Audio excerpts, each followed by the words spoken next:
नमस्कार दोस्तों, उम्मीद करता हूं आप सभी बिल्कुल ठीक होंगे और आज की इस खास क्लास को देखने के लिए आप सभी बिल्कुल तैयार होंगे। जितने भी ऐसे छात्र हैं क्लास के अंदर आ चुके हैं, आप सभी का बहुत बहुत स्वागत है।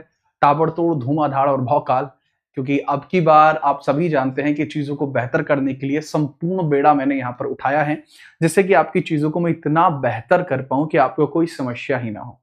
आज वर्ष का अंतिम दिन है। ये वो दिन है जब कहा जाता है कि भाई ये इस साल का जो खेल है खत्म हो गया है, इस साल की जो पार्किंग है वो लग गई है।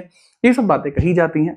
बहरहाल इन बातों को मैं इतना ज्यादा नहीं मानता। मैं मानता हूं कि ये वो वर्ष है जो आपको बहुत कुछ सिखा के गया। अब उसी चीज को ध्यान में रखते हुए मैंने सोचा क्यों ना आप सभी लोगों के लिए आज एक ऐसी क्लास रखी जाए जो एकदम खासम खास हो। एक इतनी तगड़ी क्लास आपके लिए हो कि आपको कोई दिक्कत, समस्या, परेशानी सब की सब दूर हो जाए और आपको कोई परेशानी रहे ही ना। उसी के लिए आपकी क्लास आपको आज देखने को मिलने वाली है। क्लास को स्टार्ट होने में बहुत डिले हुआ। पहले ये क्लास दोपहर में होनी थी, फिर शाम में हुई, फिर और शाम में हुई, और अब देखिए रात हो चुकी है। और एक खास बात हो चुकी है कि ये क्लास बेहतरीन तरीके से मैं एक बढ़िया जगह से ले रहा हूं। मैं आपको सच बताऊं, ये अच्छी जगह है, ठीक है। कमाल की बात ये भी है। और चलिए क्लास को स्टार्ट करते हैं। जो बच्चे क्लास में आ चुके हैं, आप सभी का बहुत बहुत स्वागत। अभी आपकी कमेंट मुझे विजिबल है, बशर्ते बस 2 मिनट की प्रतीक्षा कीजिए। वो कमेंट आपके मोहल्ले वालों को भी विजिबल होंगी, क्योंकि उनको अभी आप भेजने वाले हैं, बताने वाले हैं कि भौकाल जारी है, इस बार सिलेक्शन की आपकी बारी है। मैं आपको बता दूं, यहाँ पर करंट अफेयर आपका इतना जरूरी टॉपिक है जिसका कोई जवाब नहीं। और यहां पर आपको पता होना चाहिए कि जो करंट अफेयर आपको देखने को मिलती है, ठीक है, आज की क्लास में जो करंट अफेयर है वो कहां से कहां तक आपको देखने को मिलने वाली है। सर करंट अफेयर्स आपकी चल रही है, और करंट अफेयर्स कहां से कहां तक आपके चलेंगे? Sir these are current affairs जो चलेंगी आपकी जनवरी से लेकर, और कहां तक? जनवरी से लेकर दिसंबर 2025 तक की करंट अफेयर्स सारी आपकी आने वाली है, ठीक है। आप सभी को नववर्ष की हार्दिक शुभकामनाओं के साथ साथ हम स्टार्ट करते हैं यहाँ पर आपकी बाकी सभी चीजों की। अच्छा, मैं यहां पहले ही बता दूं कि अगर आप पहली बार चैनल पर आए हैं, ठीक है, तो आपको यह बात भी समझ लेनी होगी यहां पर कि आप लोगों के लिए बहुत ही तगड़े तरीके से, हाँ भाई आ जाइए, एक सेकंड रुकिएगा भाई, इसको पता नहीं क्या ही तकलीफ हो रही है। ये बेचारा नया नया है ना आज, ठीक है, आज ये नया बोर्ड लगा है, इस वजह से तकलीफ दे रहा है अपने आप को। मुझे तो खैर ये क्या ही तकलीफ देगा। हाँ, तो देखिए दरअसल ये जो जैसे चल रही है अभी वर्तमान में क्लास आपको यहाँ पे लाइव दिख रही है। इसी के साथ साथ अगर आप देखेंगे तो प्लेलिस्ट आपकी ऑलरेडी क्रिएटेड है जो करंट अफेयर्स को आगे बढ़ा रही थी। तो करंट अफेयर्स की कंप्लीट प्लेलिस्ट भी आपको देखने को मिल जाएगी, जिसके अंदर पूरी करंट अफेयर आपको देखने को मिल रही थी, जो ये रही। इसमें मंथ वाइज करंट अफेयर आपको दी गई है, और आज जो हम स्टार्ट करेंगे इसमें सारे के सारे क्वेश्चंस को कवर कर रहे होंगे। आप मुझे बता दीजिए कोई और दिक्कत, समस्या, परेशानी तो आपको नहीं है, जिससे कि मैं जान पाऊं। क्लास के अंदर जो छात्र वर्तमान में आ चुके हैं, मैं देख पा रहा हूं हर्ष चौहान है, रवि कुमार है, शैली है, ठीक है, GWA है, और मासूम है, विनीता देवी है, फिलोसॉफिकल है, GW20 है। सर एक बात बता दीजिए फ्रेंडली होकर, ठीक है, चलिए ठीक है। एक बच्चा कह रहा है सर आप थोड़ा फ्रेंडली होकर पढ़ाया करो। अबे फ्रेंडली होकर पढ़ाता हूं मैं, क्या बात कर रहे हो? ठीक है, चलो हल्का सा मुझे लगा था फोकस आउट गया है, पर कोई नहीं, आगे बढ़ते हैं।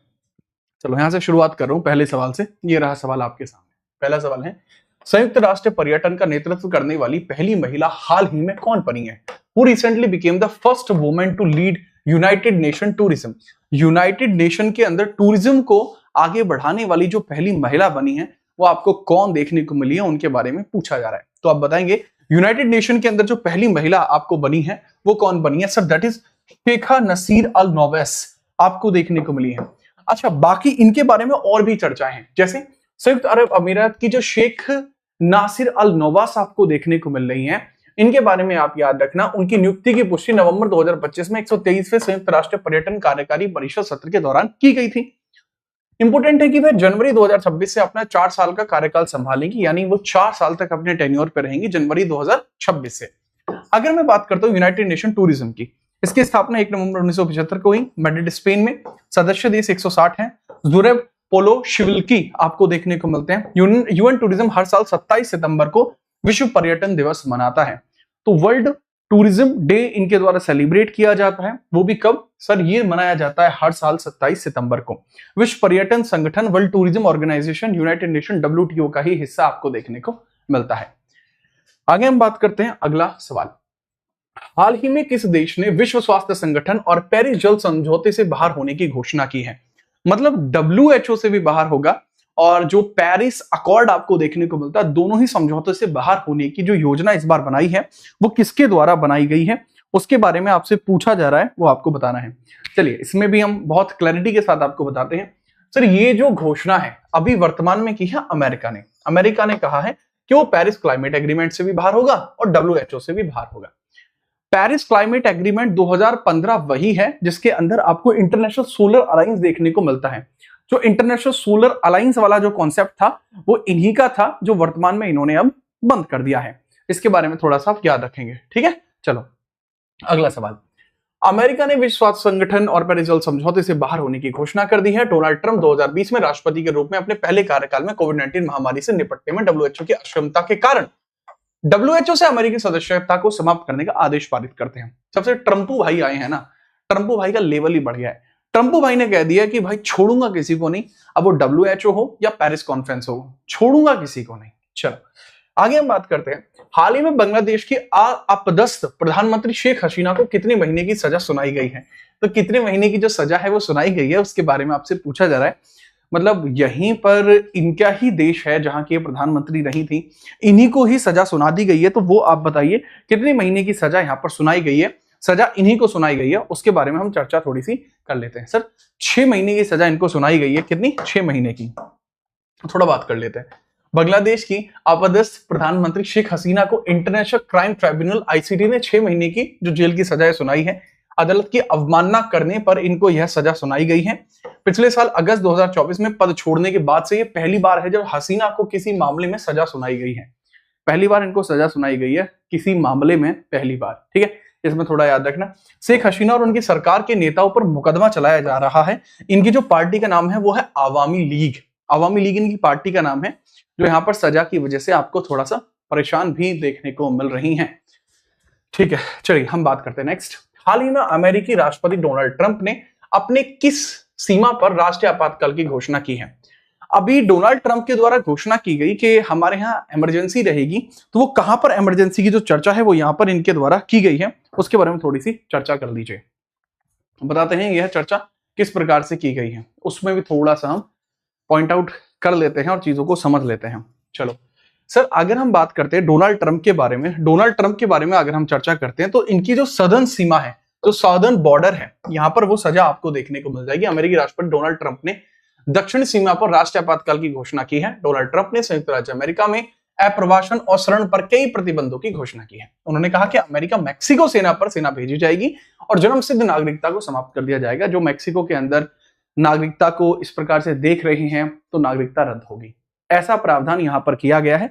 इसके बारे में थोड़ा सा आप याद रखेंगे, ठीक है, याद रखो, ठीक है। चलिए आगे बढ़ते हैं। वीडियो के चलने में कोई इश्यू तो नहीं है? एक बार बताएंगे।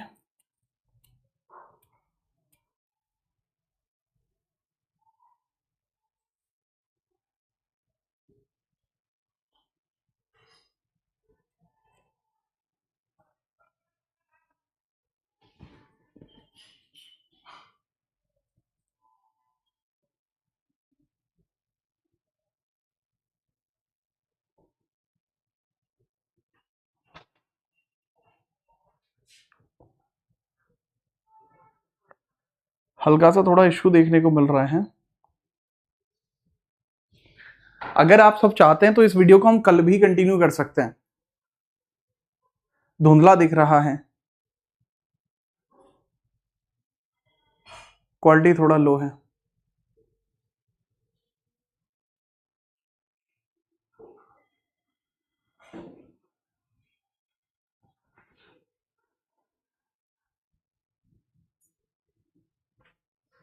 क्वालिटी अच्छी नहीं है। ठीक है, हम एक काम करते हैं कि हम इस वीडियो को हम कल कंटिन्यू कर लेंगे, ठीक है। बोर्ड जो धुंधला दिख रहा है, मैं अब इसी वजह से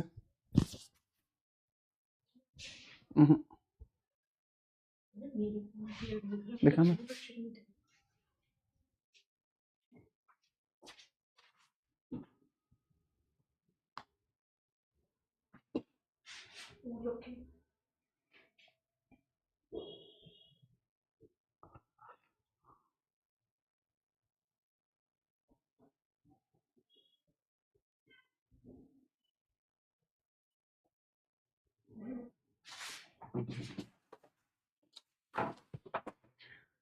ठीक है भाई, अगर ऑल ओके है तो चलो आगे बढ़ते हैं, चीजों को आगे बढ़ाते हैं, कोई समस्या नहीं है।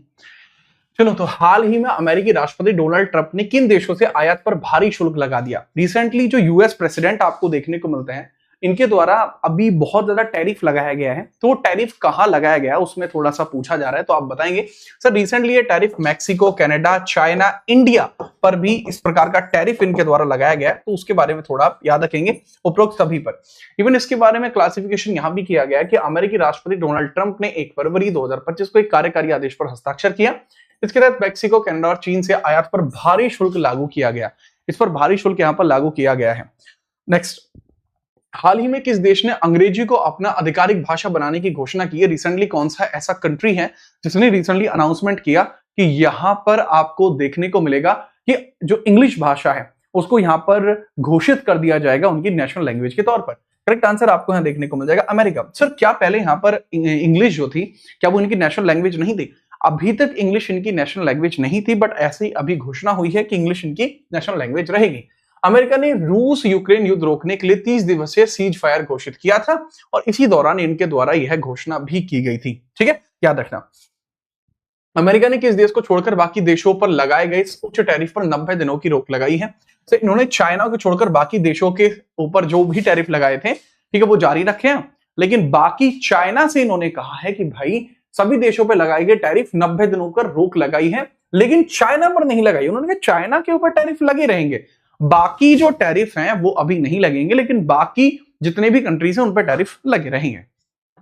अगला सवाल, अमेरिका के राष्ट्रपति डोनाल्ड ट्रंप ने चीन को छोड़कर अधिकांश देशों के लिए हाल ही में लगाए गए उच्च टैरिफ पर 90 दिनों की रोक लगाने की घोषणा की है। याद रखना, इन देशों पर अब केवल 10% लोअर रेसिप्रोकल टैरिफ लगाए जाएंगे कि भाई आप जो भी हमारे यहाँ टैरिफ लगाते हो उसकी वजह से ये टैरिफ आपको भी झेलने पड़ेंगे।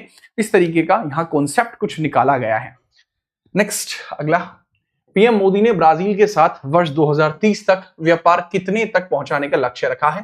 मतलब इन्होंने कहा है कि ब्राजील के साथ जो हमारा ट्रेड है वो बढ़ता जाएगा और एंड में इन्होंने बोला है कि कितने तक वो आपका जो बढ़ जाएगा व्यापार। $20 बिलियन का व्यापार हम ब्राजील के साथ कर लेंगे, ऐसा कहा गया है। $20 बिलियन की बात की गई है कि ब्राजील के साथ इतना व्यापार हम आसानी से कर लेंगे, इसके बारे में चर्चा की जा रही है। ये भी थोड़ा सा आप याद रखना। नेक्स्ट हम बात करते हैं, प्रधानमंत्री मोदी ने ब्राजील के साथ 2030 तक $20 अरब का व्यापार लक्ष्य निर्धारित किया है। वर्तमान में भारत और ब्राजील के बीच में $12.12 अरब का व्यापार चलता है, 12.12 बिलियन चलता है, जो 20 बिलियन हम पहुंचाने की कह रहे हैं, ऐसी यहां पर चर्चा की जा रही है।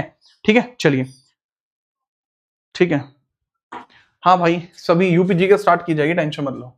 मार्च 2025 में एशिया और भारत की सबसे अमीर व्यवसायी महिला कौन बनी है? Who became Asia's and India's richest business women in March 2025? Sir, ये आपको जो देखने को मिलते हैं, रोशनी नादर मल्होत्रा आपको देखने को मिल जाएगी। रोशनी नादर मल्होत्रा HCL टेक्नोलॉजी के अध्यक्ष, मार्च 2025 में एशिया और भारत की सबसे अमीर व्यवसायी महिला बनी है। ठीक है, याद रखना। नेक्स्ट है, हाल ही में किस देश ने विशेष 301 रिपोर्ट जारी किया जिसमें भारत को बौद्धिक संपदा अधिकार का उल्लंघन करने वाले देश के रूप में शामिल किया गया है? ये किसके द्वारा किया गया? सर, अभी रिसेंटली क्या देखते हैं कि यूएसए के द्वारा एक रिपोर्ट जारी की जाती है, यूनाइटेड स्टेट्स ट्रेड रिप्रेजेंटेशन। तो अमेरिका ने कहा कि भाई भारत एक ऐसा देश है जिसके अंदर इंटेलेक्चुअल प्रॉपर्टी राइट वायलेशंस होते हैं। ठीक है, इसमें अमेरिका ने भारत को अपनी USTR स्पेशल 301 प्राथमिकता निगरानी सूची 2025 में शामिल किया था और यही इन्होंने कहा था कि भारत सही देश नहीं है, यहां पर जो इंटेलेक्चुअल प्रॉपर्टी है उनकी भी चोरी होती है। इतनी तक बातें यहां पर भारत के लिए कही गई। ठीक है, याद रखेंगे। अगला सवाल, अच्छा एक और बात, इसकी जो PDF है वो आपको हमारे ही टेलीग्राम चैनल पर देखने को मिल जाएगी और वो सारा जितना भी, जैसे मैं यहाँ पे बाकी चीजों का डिस्कशन नहीं कर रहा हूं क्योंकि एक रिवीजन क्लास है, राइट, क्योंकि अगर जो हमारा पूरे की अगर मैं बात करता हूं तो वो आपको इन प्लेलिस्ट में देखने को मिलेगा, राइट। यहाँ 13 लेसन आप देख रहे हैं, मंथ वाइज करंट अफेयर यहाँ दी गई है। जैसे आज ये वीडियो चल रही है ना, यहाँ पे वर्तमान में वीडियो चल रही है, तो ये बाकी की जो वीडियोज है वो बाकी चर्चाएं कर रही हैं। निश्चित तौर पर आप उस प्लेलिस्ट को जरूर देखना। आज की वीडियो एक रिवीजन वीडियो के तौर पर काम करेगी। ठीक है, आगे हम बात करते हैं। लीजिए, अगला सवाल ये रहा, हाल ही में राष्ट्रपति द्रौपदी मुर्मू किस देश की यात्रा करने वाली पहली भारतीय राष्ट्राध्यक्ष बनी है? इन्होंने अभी रिसेंटली एक यात्रा करी, इन्होंने एक अफ्रीकन कंट्री की यात्रा करी है। तो पूछा यह जाएगा कि अभी इन्होंने कहां की यात्रा करी है? देखो बढ़िया तरीका ये है, आप मान के चलो, जैसे अगर आप पश्चिमी उत्तर प्रदेश से बिलोंग करते हैं, अंगोला समझते हो, अंगोला जो ईख का बना होता है अंगोला, तो अंगोला आप अपने कंधे पे रखिए तो वैसा ही अंगोला होता है। तो यहाँ अंगोला देश आपको देखने को मिल जाएगी, जहां पर हमारी राष्ट्रपति द्रौपदी मुर्मू जी के द्वारा यात्रा की गई है, वो भी रिसेंटली यात्रा इन्होंने की है। तो राष्ट्रपति द्रौपदी मुर्मू अंगोला और बोत्सवाना की राजकीय यात्रा करने वाली पहली भारतीय राष्ट्राध्यक्ष बनी है। राजधानी इनकी लुआंडा है, अंगोला क्वांजा, जो महामहिम जोआनो मैनुअल गोसे लोरेंक यहाँ के राष्ट्रपति हैं। खैर आगे हम बात करते हैं, हाल ही में किस देश के नेतृत्व वाले ऑपरेशन हॉक के तहत सीबीआई ने वैश्विक बाल यौन शोषण नेटवर्क को नष्ट किया है? बच्चों का एक्सप्लॉइटेशन हो रहा था, उसको नष्ट करने के लिए सीबीआई ने ऑपरेशन हॉक किसके साथ कंप्लीट किया? देखो सीबीआई के बारे में अगर मैं बताऊं, सीबीआई आपकी संथाराम रिपोर्ट के अकॉर्डिंग 1963 में बना, 1963 में यह आपका बना है। नेक्स्ट अगर मैं बात करता हूं, ऑपरेशन हॉक जो है इसमें सीबीआई के साथ लोग मिले हुए हैं। अब पूछा सिंपली आपसे ये जा रहा है कि सीबीआई के साथ कौन मिला है? अमेरिका ही सीबीआई के साथ मिला है इंडिया में ऑपरेशन हॉक को एक्टिव करने के लिए, और वही इन चीजों को आगे बढ़ा रहे हैं। तो याद रखना दैट इज अमेरिका जो साथ मिलकर इन चीजों को आगे बढ़ा रहा है। सीबीआई डिस्ट्रॉय करता है global child sexual exploitation network. इसके लिए आप संविधान के अंदर आर्टिकल 24 भी देखते हैं जो चाइल्ड एक्सप्लॉयटेशन को रोकता है, ठीक है, कॉन्स्टिट्यूशन में। बाकी अभी आपने देखा जैसे आपको देखने को मिलता है इंटरपोल, ऐसी भारत पोल भी बना है। भारत पोल भी सीबीआई और इंटरपोल का एक ज्वाइंट सेक्शन आपको देखने को मिला था। अगला सवाल, ऑपरेशन हॉक 2025 के तहत सीबीआई ने वैश्विक बाल यौन शोषण नेटवर्क पर कार्रवाई की है।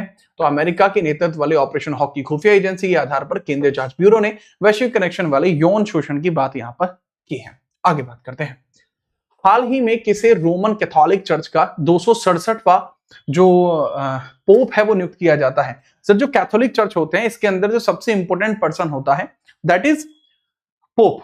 तो जो पोप है वो लियो 14 आपका अपॉइंट किया गया, लियो 14। अच्छा लियो 14 से मुझे याद आता लुईस 14।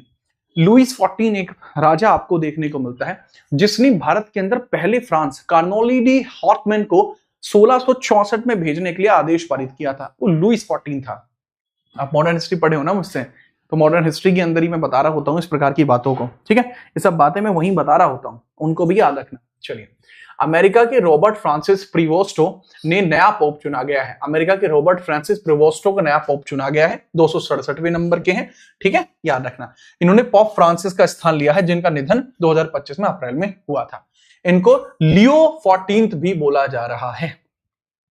अगला सवाल, मई 2025 में किस देश ने take it down act, take down act यहां पर पारित किया है?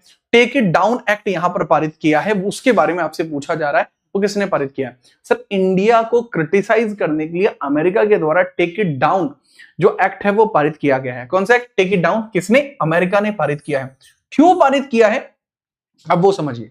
टेक इट डाउन जो एक्ट है वो पारित किया है अमेरिका ने। क्यों पारित किया है? अमेरिका ने टेक इट डाउन एक्ट पारित किया, अमेरिकी राष्ट्रपति डोनाल्ड ट्रंप ने टेक इट डाउन एक्ट पर हस्ताक्षर किए हैं। इसके अंतर्गत एआई द्वारा निर्मित जो डीप फेक अंतरंग छवियां हैं इनको बिना सहमति के साझा करना अपराध माना गया है। मतलब जो लोग ना इस अधिनियम को एआई के द्वारा डीप फेक सहित कई व्यक्तियों की सूचना के बगैर इसको शामिल करते हैं। मतलब बात को समझो, आप भी देखते हैं कि आज की डेट में एआई से चल रहा है एआई से फोटो चल रहे हैं, आप सेलिब्रिटीज के साथ फोटो खींच रहे हैं, तो एक कमांड लगेगी और एक कमांड में वो फोटो आपत्तिजनक फोटो में कन्वर्ट हो सकती है। इस चीज को रोकने के लिए यहां अमेरिका के द्वारा कदम उठाए गए और यहां पर डीप फेक सहित जो अतरंग इस प्रकार की चीजें होती हैं तो अमेरिका ने इस पर रोक लगाई है। इसको टेक इट डाउन एक्ट के तौर पर देखा जा रहा है, टेक इट डाउन एक्ट के तौर पर देखा जा रहा है। नेक्स्ट है, जून 2025 में अमेरिकन मेडिकल एसोसिएशन के अध्यक्ष चुने जाने वाले भारतीय मूल के पहले व्यक्ति कौन है? मतलब भारत के मूल के पहले व्यक्ति जो अमेरिका में इस पोस्ट पर पहुंचे हैं, इनका नाम आपका क्या है? श्रीनिवास आपको देखने को मिल जाएंगे। पूरा नाम हो जाएगा श्रीनिवास मुकम्मला। तो श्रीनिवास मुकम्मला आपको देखने को मिल जाएंगे। ये अमेरिकन मेडिकल एसोसिएशन के अध्यक्ष के तौर पर चुने जाने वाले भारतीय मूल के पहले व्यक्ति बने हैं। इनके तौर पर आप याद रखेंगे, बढ़िया लेवल पर आपको इनके बारे में याद रखना होगा। आपकी जो कमेंट्स हैं आज कमेंट्स का थोड़ा ऐसा ही है, ठीक है। चलिए ठीक है, आज का पूरा दिन करंट अफेयर के नाम ही रहा। अरे बढ़िया तो है भाई, आगे हम बात करते हैं। Doctor Srinivas Mukkamala American Medical Association के अध्यक्ष चुने जाने वाले भारतीय मूल के पहले व्यक्ति बने हैं। आगे बढ़ते हैं, अगला सवाल है, हाल ही में किस देश ने ऑपरेशन मिडनाइट हैमर की घोषणा की है? महालल्लू सवाल है। मिडनाइट हैमर ये अमेरिका के द्वारा ही घोषित किया गया था। ये ईरान के ऊपर अटैक करता है। अमेरिका की रक्षा मुख्यालय ने, पेंटागन ने ऑपरेशन मिडनाइट हैमर की घोषणा करी है। यह ईरान के परमाणु जो संरचना है उसको तोड़ने के लिए वहां पर पहुंचा था। इस ऑपरेशन के तहत अमेरिका ने अपने साथ B-2 स्टेल्थ बॉम्बर से APU-57 बॉम्ब फेंका था। अमेरिका की राजधानी वॉशिंगटन डीसी, राष्ट्रपति डोनाल्ड ट्रंप है, 47वें हैं, और यूएस डॉलर इनकी करेंसी आपको देखने को मिलती है। ठीक है, आगे बढ़ते हैं। जून 2025 में भारत के किस पड़ोसी देश में पोषण पोया पर्व मनाया जाता है? पोषण पोया पर्व के बारे में पूछा जा रहा है कि पोषण पोया जो पर्व है यह आपका मनाया कहां पर जाता है, इसका बताइए। देखो पोषण पा भाई, पोषण पा 10 रुपए में क्या हुआ है, तो ऐसा ही पोषण पा सा त्योहार है ये, तो ये कहां मनाया जाता है पूछा जा रहा है। आप याद रखना sir, that is at Sri Lanka. ये श्रीलंका में आपका मनाया जाने वाला त्योहार है, इसके बारे में चर्चा करेंगे, याद रखेंगे। ठीक है, पोषण पोया, श्रीलंका में पवित्र पोषण पोया पर्व मनाया जाता है। यह पर्व जून की पूर्णिमा को मनाया जाता है, याद रखना। नेक्स्ट है, अप्रैल 2025 में भारत और सऊदी अरब के बीच कितने महत्वपूर्ण समझौते पर हस्ताक्षर हुए हैं? अप्रैल 2025 में है, कितने ऐसे समझौते हैं जो हमने यहां पर सऊदी अरेबिया के साथ सिग्नेचर की हैं? अभी रिसेंटली पीएम मोदी की जो विजिट है वो सऊदी अरेबिया में हुई, तो इन्होंने वहां पर 4 इस प्रकार के मामलों पर अपनी मंजूरी दी है। याद रखना, ऊर्जा, रक्षा, व्यापार, निवेश और प्रौद्योगिकी और कल्चर। तो ये 4 MOU हैं जो इंडिया और सऊदी अरेबिया के बीच में साइन होते हुए आपको यहां पर दिख रहे हैं। तो इनके बारे में भी ताबड़तोड़ तरीके से आप याद रखेंगे, भूलेंगे नहीं। ठीक है, भूलेंगे नहीं आप। ठीक है, चलिए बहुत बढ़िया, आगे हम बात करते हैं बिना किसी परेशानी के। लीजिए, नीति आयोग की वित्तीय स्वास्थ्य सूचकांक 2025 में शीर्ष प्रदर्शन करने वाला राज्य कौन सा है? नीति आयोग के अंदर जो फाइनेंशियल हेल्थ इंडेक्स आपको देखने को मिला है, इसके अंदर टॉपर आपको कौन देखने को मिला? सर, उड़ीसा, छत्तीसगढ़, गोवा और झारखंड, ये सारी के सारी कंट्री ऐसे हैं जो टॉप पर आपको देखने को मिले। उड़ीसा है, छत्तीसगढ़ है, गोवा और झारखंड है, ये चारों ही आपको देखने को मिलेंगे जो फाइनेंशियल हेल्थ इंडेक्स के अंदर टॉप पर हैं। ठीक है, अगला सवाल, नीति आयोग की मैंने बता दिया है। पंजाब, आंध्र प्रदेश, पश्चिम बंगाल और केरल सबसे खराब प्रदर्शन करने वाले राज्य हैं। केरल काफी अच्छा हुआ करता था, लेकिन आजकल केरल के अंदर धार्मिक मामले बहुत उमड़ के आ रहे हैं। बहरहाल आगे बढ़िए, हाल ही में किस देश ने वैश्विक स्टीम प्रतिभाओं को आकर्षित करने के लिए के वीजा की शुरुआत की है? तो के वीजा के बारे में पूछा जा रहा है कि के वीजा कहां पर शुरू किए गए हैं, वो थोड़ा सा आपको बताना है कि के वीजा आपके कहां पर शुरू किए जा रहे हैं। सर, स्टैम योजना के लिए जो के वीजा आपके शुरू किए जा रहे हैं वो शुरू किए जा रहे हैं चाइना में। कहां शुरू किए जा रहे हैं सर जी? चाइना में शुरू किए जा रहे हैं के वीजा, तो इसके बारे में थोड़ा याद रखेंगे। चीन ने जो स्टैम प्रतिभाओं को आकर्षित करने के लिए के वीजा शुरू किया है, शुरुआत इसकी 1 अक्टूबर 2025 से हुई है। स्टैम स्नातकों के माध्यम से यह किया जाएगा। जो ग्रेजुएट और प्रोफेशनल हैं, ग्रेजुएट हायर डिग्रीज के हैं, रिकॉग्नाइज इंस्टीट्यूशन से हैं, तो उनके लिए कार्य किया जा रहा है। अगला सवाल, अमेरिका कानून के नए मसौदे में धन प्रेषण कर को घटाकर कितने प्रतिशत कर दिया गया है? जो यूएस लॉज के अंदर धन प्रेषण को घटाकर कितना % कर दिया गया है, वो 1% के आसपास कर दिया गया है। इसके बारे में थोड़ा सा याद रखना, रेमिटेंस की बात हम कर रहे हैं।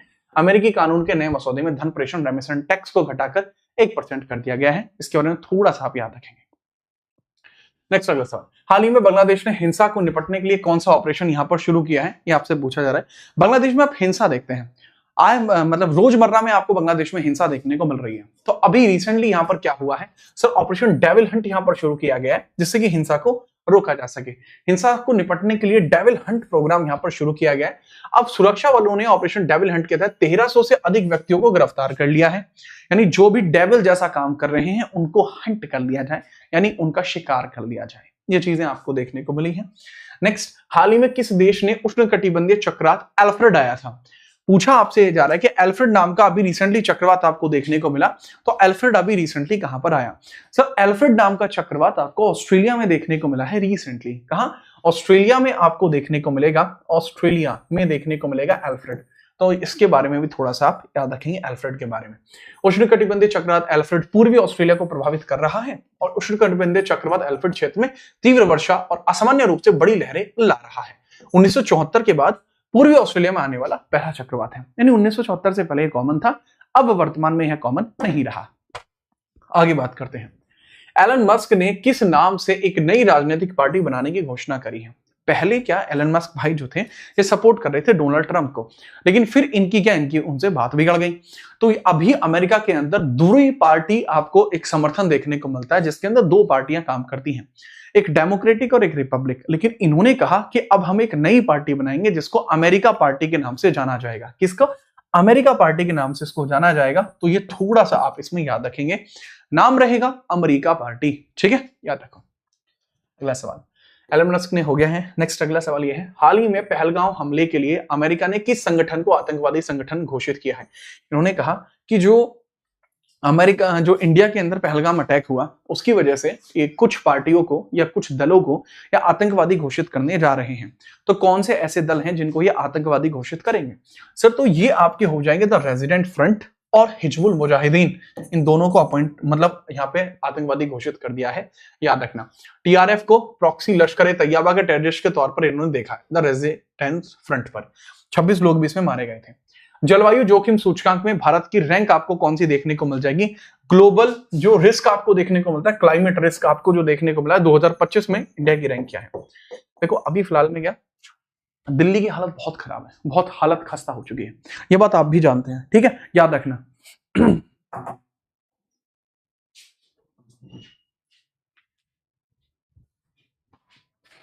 तो आप मुझे दरअसल ये बताइए कि न्यू ईयर को लेकर आपके प्लान क्या है, क्योंकि न्यू ईयर के प्लान मायने रखते हैं लाल। क्योंकि अगर आप नहीं बताएंगे तो कैसे ही बता पाएंगे हैं इंडिया की रैंक क्या है, ये भी बताना।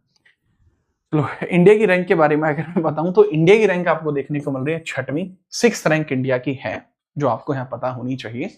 और अगर हम बात कर रहे हैं बाकियों के बारे में कि भाई जर्मन वॉच के द्वारा जो जलवायु सूचकांक आती है, भारत 6वें नंबर पे है, डोमिनिका पहले नंबर पे है, चीन दूसरे पे है और होंडुरास तीसरे नंबर पर है। अच्छा यहां पर इस बात को समझना कि जो मामला यहाँ जितना बढ़ेगा उतनी ही यहाँ पर परेशानियां क्रिएट करेगा। तो आप ये मानना कि जो डोमिनिका है यहाँ सबसे बुरी हालत है, फिर चाइना में बुरी हालत है, फिर इंडिया में बुरी हालत है। तो इस तरीके से हाल ही में किस देश ने इंडियन आर्मी के लिए अपाचे अटैक हेलीकॉप्टर मंगाया था? अपाचे अटैक हेलीकॉप्टर लाया गया है, तो वो किस देश के लिए यहाँ पर लाया गया है, ये आपसे पूछा जा रहा है। सर अपाचे जो हेलीकॉप्टर है वो वहीं से है जहां से सुखोई लाया गया था। सुखोई कहां से लाया गया था? अमेरिका से। सुखोई SU-30 था, ठीक है, और साथ में अपाचे भी था। तो जो अपाचे अटैक हेलीकॉप्टर है ये इंडिया ने इंपोर्ट करा है और ये अमेरिका से इंपोर्ट किया गया है, याद रखेंगे बहुत रहे। नेक्स्ट है, अमेरिका से इंडियन आर्मी के लिए अपाचे अटैक हेलीकॉप्टर मंगाया गया था, ठीक है, जो गति है 365 किलोमीटर प्रति घंटा, जो एक हेलीकॉप्टर के लिए बहुत अधिक गति है। इसमें भी थोड़ा सा याद रखेंगे। चलो हाल ही में किस देश ने तीसरी बार यूनेस्को से बाहर निकलने की घोषणा करी है? मतलब बार बार घोषणा कर देता है कि बाहर निकल जाएंगे, यूनेस्को से भी बाहर निकल जाएंगे, ये कर देंगे वो कर देंगे। So this is again America. Sir America इतना ज्यादा चर्चाओं में क्यों है? देखो यार अमेरिका हमेशा से ही चर्चाओं में रहता है, ऐसा पहली बार नहीं है जब अमेरिका चर्चाओं में है। अमेरिका शुरुआत से ही चर्चाओं में रहता है। एक सेकेंड भाई जी,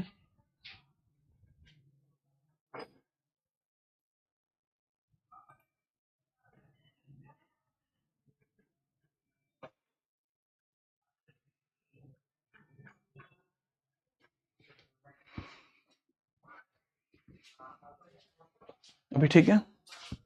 हल्का सा मेरे ख्याल से इशू हो गया था, अभी ठीक होगा। अबे अब तो ठीक है, बहुत मारूंगा। करेक्ट आंसर इसका भी अमेरिका ही है, ठीक है, इसका करेक्ट आंसर भी अमेरिका ही है। नेक्स्ट, संयुक्त राज्य अमेरिका ने इजराइल विरोधी पूर्वाग्रह को हवाला देते हुए यूनेस्को से तीसरी बार बाहर निकलने की घोषणा करी। कहा है कि बाहर निकल जाएंगे बाहर, ठीक है। तो ये भी आप यहाँ पर देखेंगे अमेरिका का जलवा है। आगे बढ़िए, हाल ही में दिवाली को राजकीय अवकाश घोषित करने वाला तीसरा अमेरिकी राज्य कौन सा बना है? यानी दिवाली को भी इन्होंने अपना त्योहार घोषित किया है, तो यह कौन सा आपका बना है? सर बूटी कैलिफोर्निया लाइने, ठीक है। लोकीता मंगा दे अफगान तो अफीम असी बूटी कैलिफोर्निया लाइने। Correct answer is California. California में ही आप देखेंगे कि इस प्रकार की चीजें आपको कैलिफोर्निया में ही ज्यादा देखने को मिलती। आगे बढ़िए, कैलिफोर्निया दिवाली को राजकीय घोषित करने वाला तीसरा अमेरिकी राज्य बना है। पहला पेंसिल्वेनिया है, दूसरा आपका कैनिकट देखने को मिलता है। कैंटिकट। 2025 में न्यूयॉर्क शहर के अगले मेयर के रूप में किसको चुना गया है? न्यूयॉर्क का अगला मेयर किसको चुना गया है वो बताइए। Sir that is Zohran. Zohran आपको देखने को मिल जाएंगे ममदानी। तो ज़ोहरान ममदानी आपको यहाँ देखने को मिलेंगे। ज़ोहरान ममदानी को वर्ष 2025 में हुए चुनाव में न्यूयॉर्क शहर का अगला मेयर चुना गया है। उन्होंने पूर्व गवर्नर एंड्रयू कुओमो को यहाँ पे रिपब्लिक उम्मीदवार को हराया है। आगे अमेरिका की बिजनेस इंटेलिजेंस कंपनी जो मॉर्निंग कंसल्ट के अनुसार दुनिया का सबसे लोकप्रिय नेता कौन सा है? सबसे लोकप्रिय नेता जिसकी पॉपुलेशन वर्तमान में किसकी है? सर इंडिया के आगे क्या कोई बोल सकता है क्या? नहीं बोल सकता। करेक्ट आंसर इंडिया ही होगा। नरेंद्र मोदी जी सबसे ज्यादा फेमस, 70% भारतीय लोग इनसे प्रभावित हैं ऐसा माना जाता है। पीएम मोदी 75% अप्रूवल रेटिंग के साथ पहले स्थान पर है। दूसरे पे लीजी म्यूइंग है जो दक्षिण कोरिया से हैं। तीसरे पे जेवियर माइली हैं अर्जेंटीना से हैं। और 8वें पे है ट्रम्पू। नेक्स्ट, किस देश ने कोर्ट में जन्मजात नागरिकता को समाप्त करने के आदेश को असंवैधानिक बताया? ठीक है, देखो इन्होंने कहा कि जन्मजात नागरिकता को अगर खत्म करने की कोशिश की जाएगी वो असंवैधानिक है। अच्छा, इंडिया में भी जन्मजात नागरिकता का जो प्रावधान है वो रहता है। इंडिया में भी जो नागरिकता है वो जन्मजात बेसिस पर ही मिलती है। तो अमेरिका ने ही इस चीज के ऊपर अपनी घोषणा की है। ये घोषणा किसने की? अमेरिका ने ही घोषणा की है। इसमें भी आप याद रखेंगे, ठीक है, याद रखो। इसके बारे में भी पूरी आपको जानकारी रहनी चाहिए। फटाफट नोट करिए, कोई परेशानी तो नहीं? शाबाश। आगे बढ़ते हैं। नेक्स्ट अगला सवाल ये रहा, जन्मजात नागरिकता को समाप्त करने के आदेश से अमेरिका ने कोर्ट को असंवैधानिक बताया। ट्रंप प्रशासन ने उन माता पिता बच्चों को जन्मसिद्ध नागरिकता प्राप्त करने से रोक दिया था जो अवैध रूप से अमेरिका में रह रहे थे। ठीक है, उन्होंने कहा कि भाई ये गलत है। ठीक है, ये गलत है। अगला सवाल, अमेरिका के द्वारा किस तारीख से भारत पर 25% यूएस टैरिफ लागू हुआ था? उसके बारे में थोड़ा सा बताइए। यूएस टैरिफ आपका कब से लागू हुआ था उसके बारे में आप थोड़ा सा बताइए। हाँ भाई, यूएस टैरिफ के बारे में बता दो, कब से लागू हो रहा है, तो वो भी जानना जरूरी होगा ना भाई। ठीक है, तो यूएस टैरिफ के बारे में पूछा जा रहा है कि कब से ये लागू होगा, इसमें बताओ। सर जी 2-7 अगस्त यानी 27 अगस्त आपको देखने को मिलेगा। 27 अगस्त आपको देखने को मिलेगा, जो यहाँ आपको परफेक्टली पता लगता है कि जहां से 25% यूएस टैरिफ आपका बढ़ जाएगा। अगला सवाल, अमेरिका के द्वारा 27 अगस्त 2025 से भारत पर अतिरिक्त 25% टैरिफ लागू कर दिया गया है, इसके बारे में चर्चा की जा रही है। नेक्स्ट है, हाल ही में अमेरिका ने नए H-1B वीजा जारी करने के लिए फीस बढ़ाकर कितनी रख दी है? सर पहले H-1B वीजा जो होता था वो सस्ता होता था, लेकिन अभी H-1B वीजा को बढ़ा दिया गया है और $1 लाख यहां पर इसकी कीमत रख दी गई है H-1B वीजा की, यानी लगभग 80 लाख रुपए चाहिए H-1B वीजा लेने के लिए। ठीक है, $1 लाख, तो $1 लाख आपको देखने को मिल जाएगी। अभी के हिसाब से 90 भी हो सकती है। ठीक है, याद रखना। इस फैसले का उद्देश्य H-1B कार्यक्रम के दुरुपयोग को रोकना है, इसके बारे में थोड़ा सा याद रखना। और इसमें ठीक ठाक रुपए इसमें लगाए गए हैं। अमेरिका प्रत्येक वर्ष लगभग 65,000 H-1B वीजा जारी करता है, जिसमें लगभग 71% भारतीयों को वीजा मिलता है। उसी को रोकने के लिए ये चीज यहाँ पर शुरू की जा रही है। अगला सवाल, हाल ही में किस देश के शोधकर्ताओं के द्वारा HCoV-2 नामक एक नया बैट कोरोना वायरस खोजा गया है? देखो अभी कोरोना वायरस को गए हुए ज्यादा लंबा टाइम नहीं हुआ है, बट यहाँ एक और नए प्रकार का कोरोना वायरस खोज लिया गया है, चमगादड़ में ही है।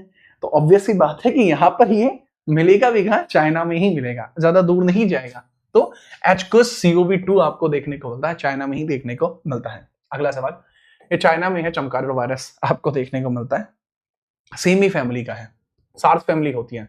ठीक है, चलो पूछा है, हाल ही में कौन सा देश नासा के साथ आर्टेमिस समझौते पर हस्ताक्षर करने वाला 54वां देश बन गया है? 54वां देश आपका कौन सा बनता है जिसने आर्टेमिस के ऊपर हस्ताक्षर करें? आर्टेमिस समझौता नासा के द्वारा शुरू किया जा रहा है और रिसेंटली भी बांग्लादेश ने कहा है कि हम भी इसमें शामिल होने के लिए तैयार हैं। तो यह बांग्लादेश के द्वारा किया गया एक प्रावधान है। किसके द्वारा? बांग्लादेश के द्वारा। तो बांग्लादेश भी इसमें शामिल होने वाला देश बन चुका है, इसके बारे में भी याद रखेंगे। अगला सवाल, बांग्लादेश अमेरिकी अंतरिक्ष एजेंसी नासा के साथ आर्टेमिस समझौते पर हस्ताक्षर करने वाला 54वां देश बन चुका है। ठीक है, नासा की स्थापना 1998 में होती है, मुख्यालय इसके वॉशिंगटन डीसी में है और वर्तमान में अध्यक्ष इसके बिल नेल्सन देखने को आपको मिलते हैं। ठीक है, ये बढ़िया है यार, ये अच्छी स्लाइड्स यूज की गई हैं। कैसी बात कर रहे हो आप? हाल ही में डोनाल्ड ट्रंप ने विदेशी फिल्मों पर कितने प्रतिशत टैरिफ लगा दिया है? देखो टैरिफ के मामले में ट्रंप भाई का कोई तोड़ नहीं है। ठीक है, इतना आप मान लेना कि ट्रंप हो सकता है कि अब तो खैर इनकी उम्र हो चुकी है, बच्चे पैदा मुश्किल ही कर पाएंगे, ठीक है। बहरहाल अगर कर पा रहे होते अपने बच्चों का नाम हो सकता है टैरिफ रख देते, कि इसका नाम क्या रखूं, इसका टैरिफ रख देते हैं, टैरिफ ट्रंप, टीटी नाम से फेमस हो जाएगा। तो ये तक भी सोच सकते थे, भले इन्होंने सोचा कि मूवी पर भी टैरिफ लगा दिया जाए, कि मूवियों को भी नहीं छोड़ेंगे और इतना टैरिफ यहां पर लगा देंगे। और इन्होंने कहा कि अगर टिकट मूवियों का 100 रुपए का है, मूवी देख के वैसे भी लोग बिगड़ रहे हैं, ऐसा इनका मानना है कि मूवीज में तुम सीन देख के आते हो फिर सीन बनाते हो, गलत बात है, नहीं होगा ये। तो 100% का टैरिफ इन्होंने लगा दिया है कि टिकट 100% के टैरिफ के साथ जाएगा, है ना। सेम अगर डोनाल्ड ट्रंप ने अमेरिका के बाहर बनी सभी फिल्मों पर 100% टैरिफ लगा दिया, पर ज्यादातर फिल्म बनी वहां पे रही है यार, ये भी तो सोचो तुम, ठीक है, खैर छोड़ो। इससे पहले इन्होंने भारतीय सामानों पर 50% टैरिफ, ब्रांडेड फार्मास्यूटिकल प्रोडक्ट पर 100% टैरिफ की घोषणा करी थी। चलिए, तो यहां भी 100% टैरिफ है। अमेरिका ने हाल ही में चीन पर 100% टैरिफ बढ़ाकर कुल कितने % टैरिफ पर कर दिया है? चाइना ने कहा जी हम पे तो 100% टैरिफ है, हम ना मानेंगे। तो ट्रंपू ने कहा कि छोड़ेंगे तुझे भी नहीं, अब टैरिफ तेरे पे 130% का लगेगा। तो इन पे 130% का टैरिफ लगा दिया गया है, ठीक है। तो इसके बारे में थोड़ा सा याद रखना, स्वाद आपको पूरे लेने हैं, इसके बारे में याद ही रखना। अगला है, अमेरिका ने अक्टूबर 2025 में चीन पर 100% टैरिफ बढ़ाकर कुल 130% टैरिफ कर दिया है, जो 1 नवंबर 2025 से लागू है। हाल ही में कहां पर विश्व का पहला मानव मूत्रालय प्रत्यारोपण किया गया है? फर्स्ट ह्यूमन ब्लेडर ट्रांसप्लांटेशन किया गया है। देखो, सब कुछ बदल रहा था, लोगों ने अपने हार्ट ट्रांसप्लांट हो गया, ब्रेन ट्रांसप्लांट हो गया, किडनी ट्रांसप्लांट हो गई, गाल ब्लेडर का भी ट्रांसप्लांट करा दिया गया है, कि भाई बहुत सारे लोग होते हैं कि गाल ब्लेडर ट्रांसप्लांट यहाँ किया जा रहा है। ज्यादातर ऐसे काम अमेरिका में ही होते हैं कि कुछ भी नहीं है तो चलो आज क्या बचा है, चलो ये गाल ब्लेडर को ही कर देते हैं, ठीक है। चलिए सर जी आपने, ठीक है ठीक है, ये तो मुझे पता नहीं लगा किसकी यूएस भागने की बात कर रहे हैं। अमेरिका होगा इसका सही जवाब, अमेरिका इसका सही जवाब होगा। खैर, अमेरिका में विश्व का पहला मानव मूत्रालय प्रत्यारोपण किया गया है, थोड़ा सा इसमें याद रखेंगे। अगला सवाल, हाल ही में अमेरिका ने किस देश को उसके आर्थिक संकट में उबरने के लिए 20 अरब डॉलर की सहायता करी है? उन्होंने कहा कि हम आपको 20 अरब डॉलर देंगे जिससे कि आप अपने जीवन में थोड़ा अच्छा कर पाए। अब 20 अरब डॉलर कोई मांग रहा है तो ऐसा तो है नहीं कि बहुत नॉर्मल काम रहा होगा, नहीं जी, बहुत अर्जेंट ही काम, तभी तो वो मांग रहा है। तो अर्जेंट से याद रखना, दिस इज अर्जेंट, यानी अर्जेंटीना करेक्ट आंसर होगा, अर्जेंटीना। अर्जेंटीना को ये रुपए दिए गए हैं, 20 बिलियन डॉलर, ठीक है। ब्यूनस आयर्स इसकी कैपिटल है। हाल ही में संयुक्त राज्य अमेरिका ने नॉर्को आतंकवादियों को निशाना बनाने के लिए कौन सा ऑपरेशन शुरू किया है? अभी रिसेंटली कोई ऑपरेशन है जो अमेरिका के द्वारा शुरू किया गया है, जिससे नार्को जो आतंकवादी हैं उनको यहां दबोचा जाएगा। दक्षिणी सीमा पर शुरू किया गया, सदर्न स्पीयर इसका नाम है, यानी दक्षिणी भाला। दक्षिणी भाला, स्पीयर माने भाला होता है, तो इन्होंने दक्षिणी भाला यहां पर फेंक के मारा है, इसके बारे में थोड़ा सा याद रखेंगे। अगला सवाल ये रहा, संयुक्त राज्य अमेरिका ने ऑपरेशन सदर्न स्पीयर यहां पर शुरू किया है, इसके बारे में थोड़ा सा आप याद रखेंगे, भूलेंगे नहीं मतलब। अब बांग्लादेश ने अंतर्राष्ट्रीय अपराध न्यायाधिकरण ने 2024 में छात्र विरोध प्रदर्शन से जुड़े मानवता के विरुद्ध अपराधों के लिए किस पूर्व प्रधानमंत्री को मृत्युदंड की सजा सुनाई? इन्होंने कहा कि छात्रों से जुड़े हुए मामले को भड़काने का काम जिस आदमी ने किया है उसको मृत्युदंड दे देंगे। शेख हसीना, हालांकि वो बच गई हैं, इंटरनेशनल कोर्ट ऑफ जस्टिस के द्वारा 6 महीने की सजा दी गई है, लेकिन यहां पर शेख हसीना को तो मृत्युदंड ही सुनाया गया था कि अब हम तुम्हें मृत्युदंड देंगे, छोड़ेंगे नहीं तुम्हें, ठीक है। आगे बढ़िए, तो मैंने बता दिया, प्रदर्शन में मानवता के विरुद्ध पीएम शेख हसीना को मृत्युदंड की सजा सुनाई गई थी। अभियोजक ने उन्हें इन अपराधों के लिए मुख्य दोषी बताया, जिसमें लगभग 1400 लोगों की हत्याएं हुई थी। आगे बढ़िए, हाल ही में किस देश के वैज्ञानिकों ने आईवीएफ का उपयोग करके पहला कंगारू भ्रूण बनाया है? अब तुम ये देखिए कि टेक्नोलॉजी कहां से कहां पहुंच चुकी है। आपने अभी तक सोचा होगा कि आईवीएफ जो है वो केवल इंसानों में होता है, कि भाई जिसके बच्चे नहीं हो रहे वो आईवीएफ की सहायता से बच्चे कर सके, हालांकि भैया होते हैं। खैर चलिए, इन बातों को छोड़िए, आप कहां बातें करने लगते हैं। आप ये बताइए, कंगारू का भ्रूण बनाया है सर, ये ऑस्ट्रेलिया में बनाया गया। ऑस्ट्रेलिया का जो नेशनल एनिमल आप देखते हैं वो कंगारू है। तो अब कंगारू और हो सकता है कि हो गए कोई कंगारन हो, कंगारन जाके पहुंची हो, ठीक है, डॉक्टर साहब की जी ऐसे ऐसे बच्चा नहीं हो रहा है, तो कंगारू भी गया, हाँ जी बालक नहीं हो पा रहे हैं, तो बस आईवीएफ बना दिया गया। ऑस्ट्रेलिया, इसमें आप याद रखेंगे, ऑस्ट्रेलिया में फेमस भी है कंगारू, ऑस्ट्रेलिया को कंगारू भूमि भी कहते हैं, है ना, याद रखेंगे थोड़ा सा। और यह विलुप्ति के खतरे से बचाने में सहायक हो सकती है, ठीक है। हाल ही में किस देश के वैज्ञानिकों ने ग्वाडोलोप की महिला में एक नए रक्त समूह की खोज की है? एक नए रक्त समूह की खोज की है, उसके बारे में आपसे थोड़ा पूछा जा रहा है। अब ये समझना, देखो कई बार आपने सुना होगा कि मेरी वाली तो अलग है, सुना होगा, बहुत बढ़िया। ये चीज फ्रांस में बहुत आसानी से की जा सकती है, क्योंकि फ्रांस की जो महिला है सच में अलग है। ठीक है, तो क्यों अलग है? इनके अंदर एक अलग ब्लड ग्रुप पाया गया है, ये फ्रांस के अंदर है। कहां? फ्रांस के अंदर ये आपको देखने को मिलते हैं। फ्रांसीसी वैज्ञानिकों ने ग्वाडेलोप की महिला में एक नए रक्त समूह की खोज की है। फ्रांस की राष्ट्रीय रक्त एजेंसी एटाब्लॉटिस्टिक फैंक्वास डू शान day French head blood, EPF की यहां पर खोज की गई है। इसके बारे में थोड़ा सा आप याद रख लेंगे और भूलेंगे भी नहीं, है ना। आगे बढ़िए। हाल ही में किस देश में बढ़ रहे ह्यूमन मेटान्यूमो वायरस का प्रकोप कोविड-19 महामारी की याद दिलाता है? सर, जो आपको इस प्रकार का वायरस देखने को मिलता है, ये याद किसकी दिलाता है? कोविड-19 की। कोविड-19 कहां पे था? चाइना में था। याद भी उसी की दिलाता है, चाइना की ही कोविड-19 की बात की याद दिलाता है। ठीक है, मेटान्यूमोनिया वायरस चीन में। आगे बढ़िए। हाल ही में मिली सूचना के आधार पर किस देश में वैश्विक स्तर पर स्तन कैंसर दर सबसे अधिक बढ़ रहा है? इसके बारे में पूछा जा रहा है कि सबसे ज्यादा जो आपका स्तन कैंसर है वो कहां पर बढ़ रहा है, इसके बारे में थोड़ा सा बताइए। स्तन कैंसर, ब्रेस्ट का कैंसर की यहां पर चर्चा की जा रही है। ब्रेस्ट मेल्स में नहीं होती, मेल्स में प्रोस्टेट कैंसर के खतरे बढ़ जाते हैं कई बार, लेकिन ऑस्ट्रेलिया न्यूजीलैंड के अंदर ये दोनों बढ़ रहा है। सर ये किस वजह से बढ़ रहा है? क्या आपको इसके बारे में पूरी जानकारी? देखो मुझे मतलब स्पष्ट जानकारी जो रिटर्न है वो तो खैर मुझे पता है।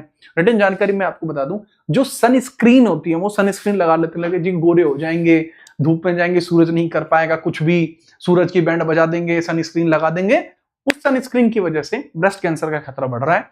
और क्योंकि यहाँ पे बहुत ज्यादा वो यूज होता है, इस वजह से यहाँ पे थोड़ा सा मैटर होता है। रिपोर्ट के अनुसार वैश्विक स्तर पर 20 में से एक महिला को जीवन काल में स्तन कैंसर होना है, जबकि 70 में से एक महिला को इस बीमारी से मृत्यु भी हो सकती है। तो ऐसा नहीं है कि ये खतरनाक नहीं है, खतरनाक है। ठीक है, याद रखना, खतरनाक है। आगे, हाल ही में एंथनी अल्बनीज को किस देश का प्रधानमंत्री घोषित किया गया है? एंथनी अल्बनीज के बारे में बात की जा रही है, जो न्यूजीलैंड के प्रधानमंत्री के तौर पर अपॉइंट हुए हैं। ठीक है, सॉरी, ये ऑस्ट्रेलिया के प्रधानमंत्री बने हैं, नॉट न्यूजीलैंड। भावनाओं में बह जा रहे हो, ऑस्ट्रेलिया करेक्ट जवाब होगा। अगला सवाल, एंथनी अल्बनीज लगातार दूसरी बार ऑस्ट्रेलिया के प्रधानमंत्री पद के लिए चुने गए हैं, थोड़ा याद रखना। राजधानी कैनबरा है, मुद्रा ऑस्ट्रेलियन डॉलर है। आगे बढ़ते हैं, आगे देखते हैं। अगला सवाल ये रहा, हाल ही में किस देश ने 1.1 अरब अमेरिकी डॉलर को निवेश कर घोस्ट शार्क नामक एयूवी विकसित करने की घोषणा करी है? रिसेंटली कहा है कि हम एक घोस्ट शार्क एयूवी यहां पर बनाने वाले हैं। ये किसके द्वारा घोषणा की गई है उसके बारे में आप थोड़ा सा बताएंगे, घोषणा किसने करी है? सर यह इस प्रकार की एयूवी विकसित करने की घोषणा ऑस्ट्रेलिया ने करी है, इसके बारे में थोड़ी सी चर्चा करेंगे। ऑस्ट्रेलिया ने इसकी घोषणा करी है, ठीक है, याद रखेंगे। तो किसके द्वारा? घोस्ट शार्क नामक एयूवी विकसित करने की घोषणा ऑस्ट्रेलिया ने की है। 5 वर्षों में घोस्ट शार्क नामक ऑटोनोमस अंडरसी व्हीकल बना देगा। अच्छा सर, ये है क्या घोस्ट शार्क? सर ये एक सबमरीन है, दिस इज सबमरीन। क्या है? सबमरीन है ये। आगे बढ़िए, अगला सवाल, किस देश को आधिकारिक तौर पर अगले 2 वर्षों के लिए बिम्स्टेक का नया अध्यक्ष बनाया गया है? बिम्स्टेक का नया अध्यक्ष, इस बार बिम्स्टेक की मीटिंग कहां हुई थी? थाईलैंड में हुई थी। और आगे आने वाले 2 वर्षों के लिए बिम्स्टेक का जो अध्यक्ष है वो किसको घोषित किया गया है? बांग्लादेश को घोषित किया गया। कौन से देश को?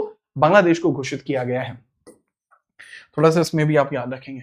बांग्लादेश आधिकारिक तौर पर अगले 2 वर्षों के लिए बिम्स्टेक का नया अध्यक्ष बना है। ठीक है, बांग्लादेश के मुख्य सलाहकार मोहम्मद यूनिस ने यह अध्यक्षता स्वीकारी है, याद रखना। अच्छा, हाल ही में किस देश ने जो घाना से निकले जो लोग थे, जो धनी अप्रवासियों के लिए गोल्ड कार्ड निवेशक, अच्छा गोल्ड कार्ड निवेशक वीजा प्रोग्राम, ये पहले ब्रिटेन में चलता था कि भाई अगर आप हमारे देश की नागरिकता लेना चाहते हो, हमारे यहाँ का गोल्डन कार्ड लेना चाहते हो, तो आप सिंपली ये करिए गोल्डन कार्ड लेने के लिए कि आप हमें यहाँ पैसे इन्वेस्ट कर लीजिए, हम मान लेंगे। बट पॉइंट यहाँ पे क्लियर होके आ चुका है, जो इसके बारे में चर्चा कर रहा है, तो उसको भी थोड़ा सा याद रखना। ये किसके द्वारा? सर ये अमेरिका के द्वारा किया गया। पहले ब्रिटेन में, सऊदी में, ऐसे देशों में चलता था, लेकिन अमेरिका ने धनी प्रवासियों के लिए गोल्ड इन्वेस्टर वीजा प्रोग्राम शुरू किया है। ठीक है, याद रखना। जो पहले EP5 एक प्रोग्राम होता था, EP5 वीजा, जैसे HB1 वीजा होता है, ऐसे EP5 वीजा होता है, उसके लिए शुरू किया गया है। अगला सवाल, तो अमेरिका ने, अच्छा ये मैंने बताया, अमेरिका ने चाबहार बंदरगाह पर लगे प्रतिबंध पर भारत के लिए छूट को हटाने का फैसला लिया है। ये पोर्ट कहां आपको देखने को मिलता है? चाबहार पोर्ट ऑफ ईरान, आपको पता है चाबहार पोर्ट ऑफ ईरान है, ठीक है, इसके बारे में थोड़ा सा आप याद रखेंगे, ईरान का ये पोर्ट आपको देखने को मिलता है। अगला सवाल ये रहा, हाल ही में आईसीसी के प्रशासन संबंधी मुद्दों पर किस देश के क्रिकेट की सदस्यता को निलंबित कर दिया गया है? कि भाई यहां के जो लोग हैं अब क्रिकेट नहीं खेलेंगे क्योंकि इनकी सदस्यता रद्द कर दी जाएगी। तो वो किसकी सदस्यता रद्द कर दी गई है?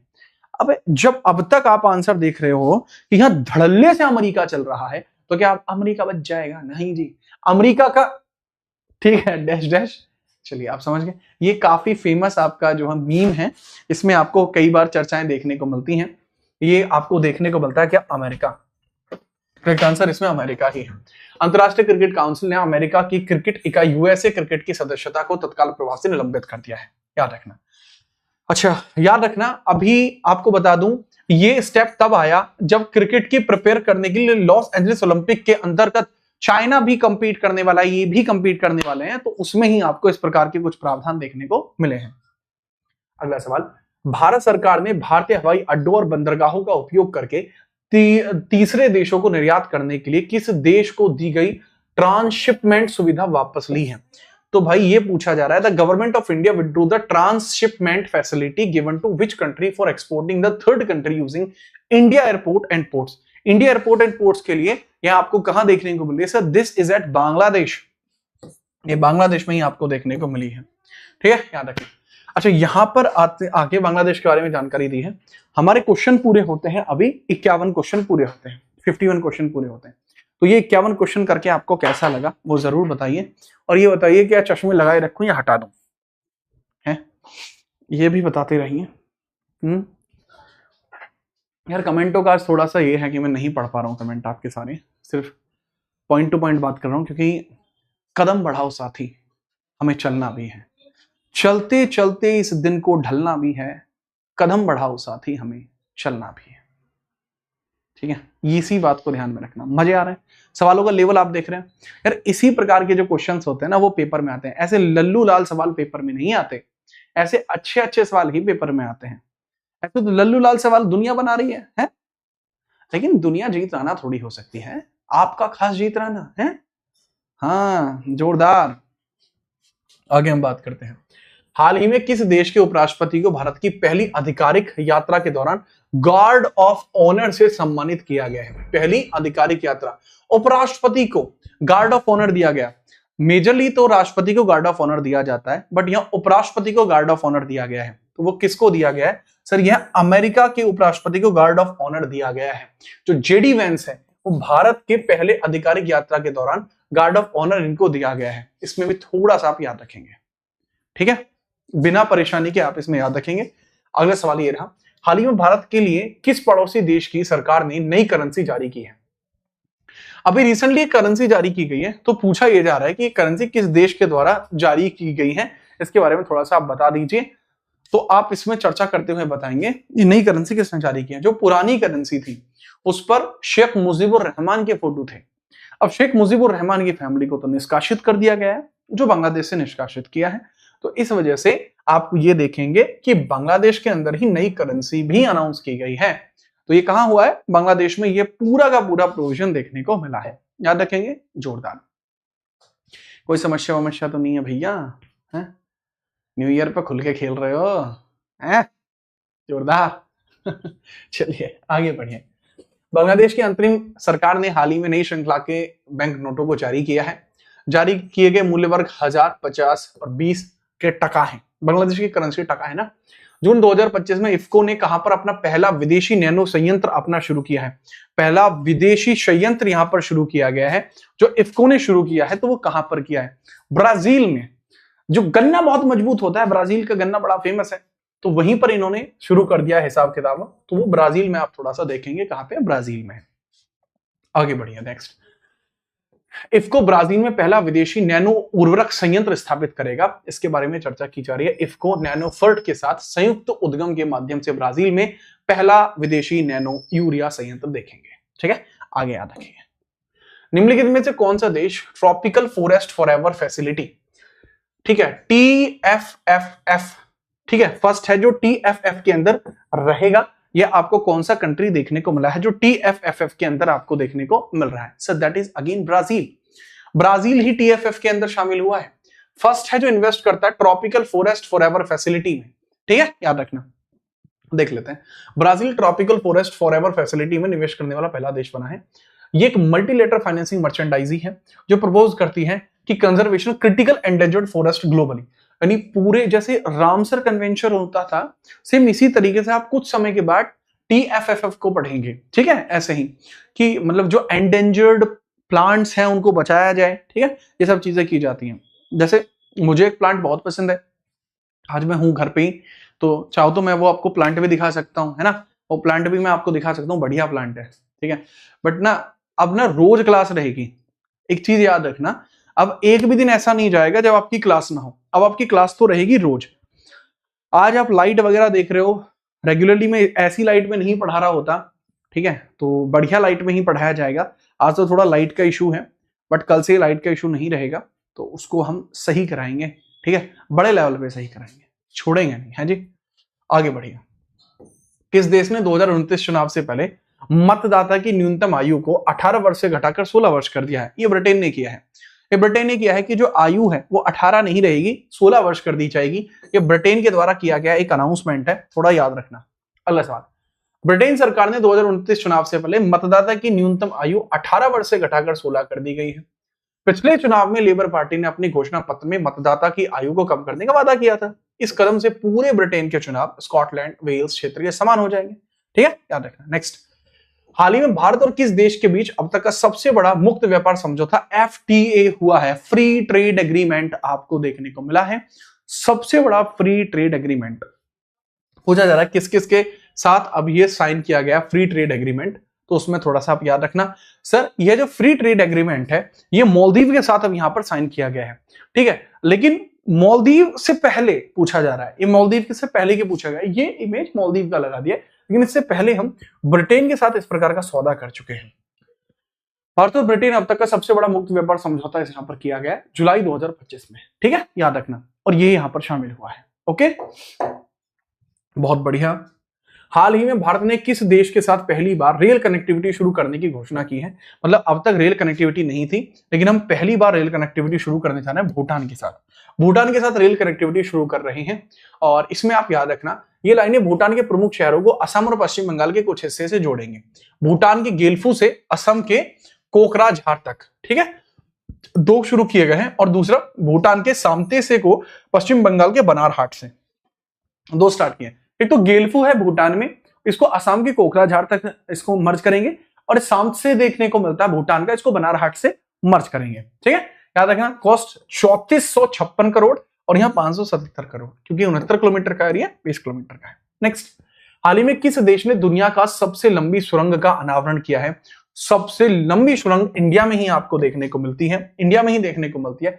चीन ने सबसे, अच्छा रुक जाओ भाई, सबसे लंबी सुरंग इंटरनेशनली, इसका अनाउंसमेंट चाइना के द्वारा किया गया है, चाइना के द्वारा किया गया। चीन ने दुनिया की सबसे लंबी सुरंग का अनावरण किया है।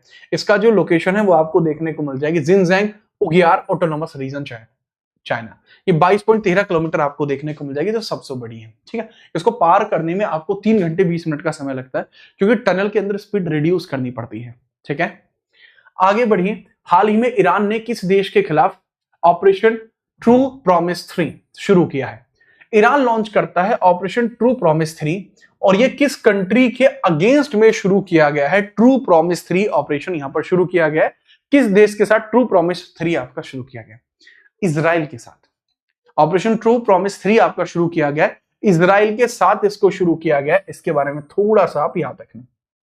अगला सवाल, ठीक है, ऑपरेशन ट्रू प्रॉमिस 3 आपको मैंने बता दिया। नेक्स्ट आगे हम बढ़ेंगे। भारत में पनामा किस देश के BRI सौदे से बाहर निकलने वाला पहला लैटिन अमेरिकी देश बना है? सर ये चाइना बना है पहला।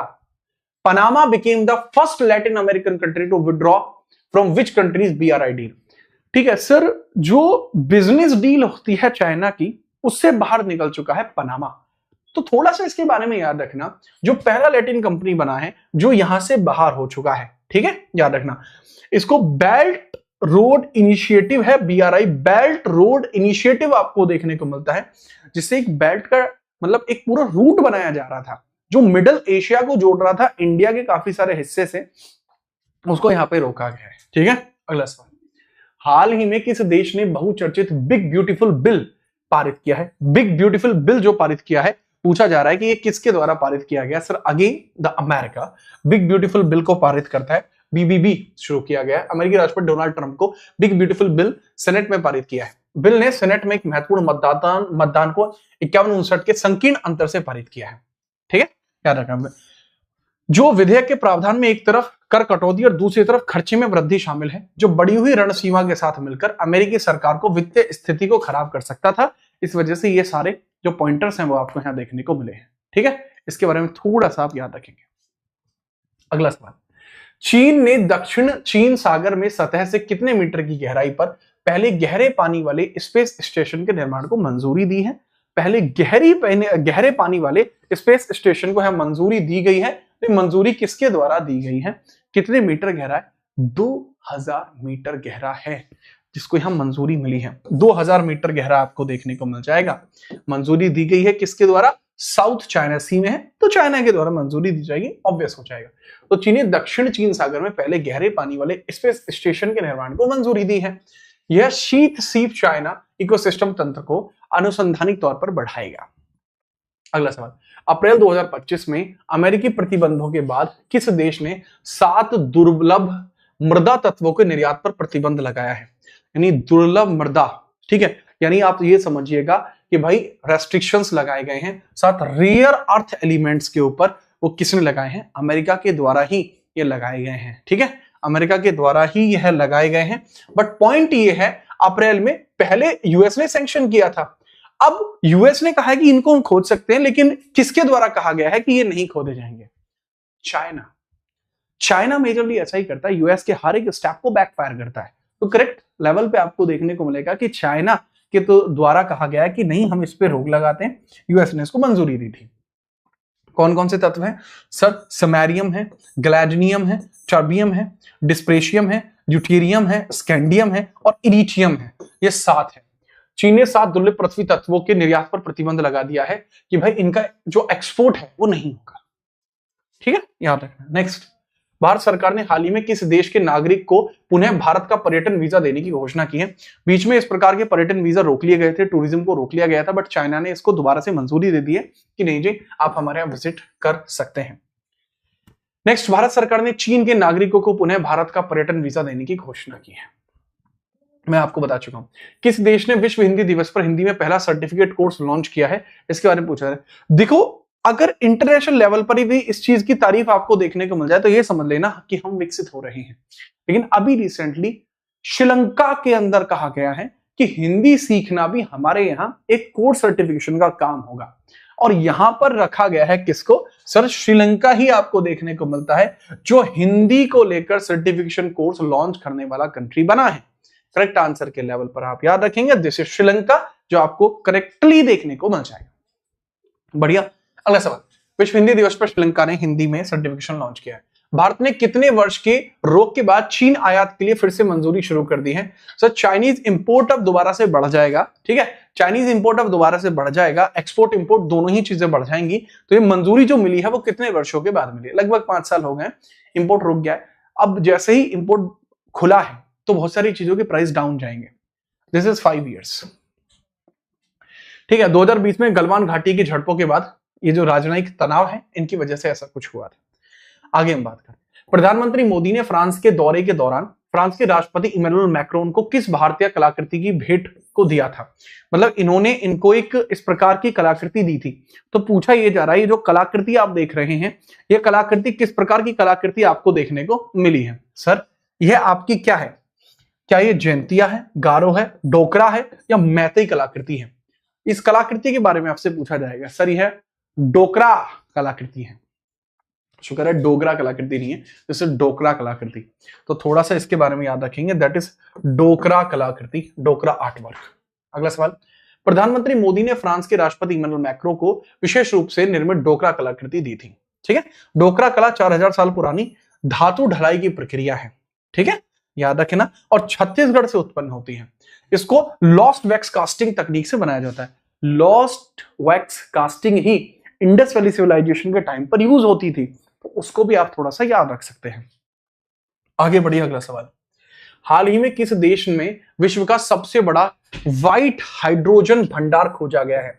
मतलब ये समझ लेना, व्हाइट हाइड्रोजन रिजर्व है, सबसे बड़े लेवल पर आपको वो देखने को मिल रहे हैं। तो पूछा एग्जैक्टली ये जाएगा कि व्हाइट हाइड्रोजन का सबसे बड़े भंडारण आपको कहां पर खोजे गए हैं?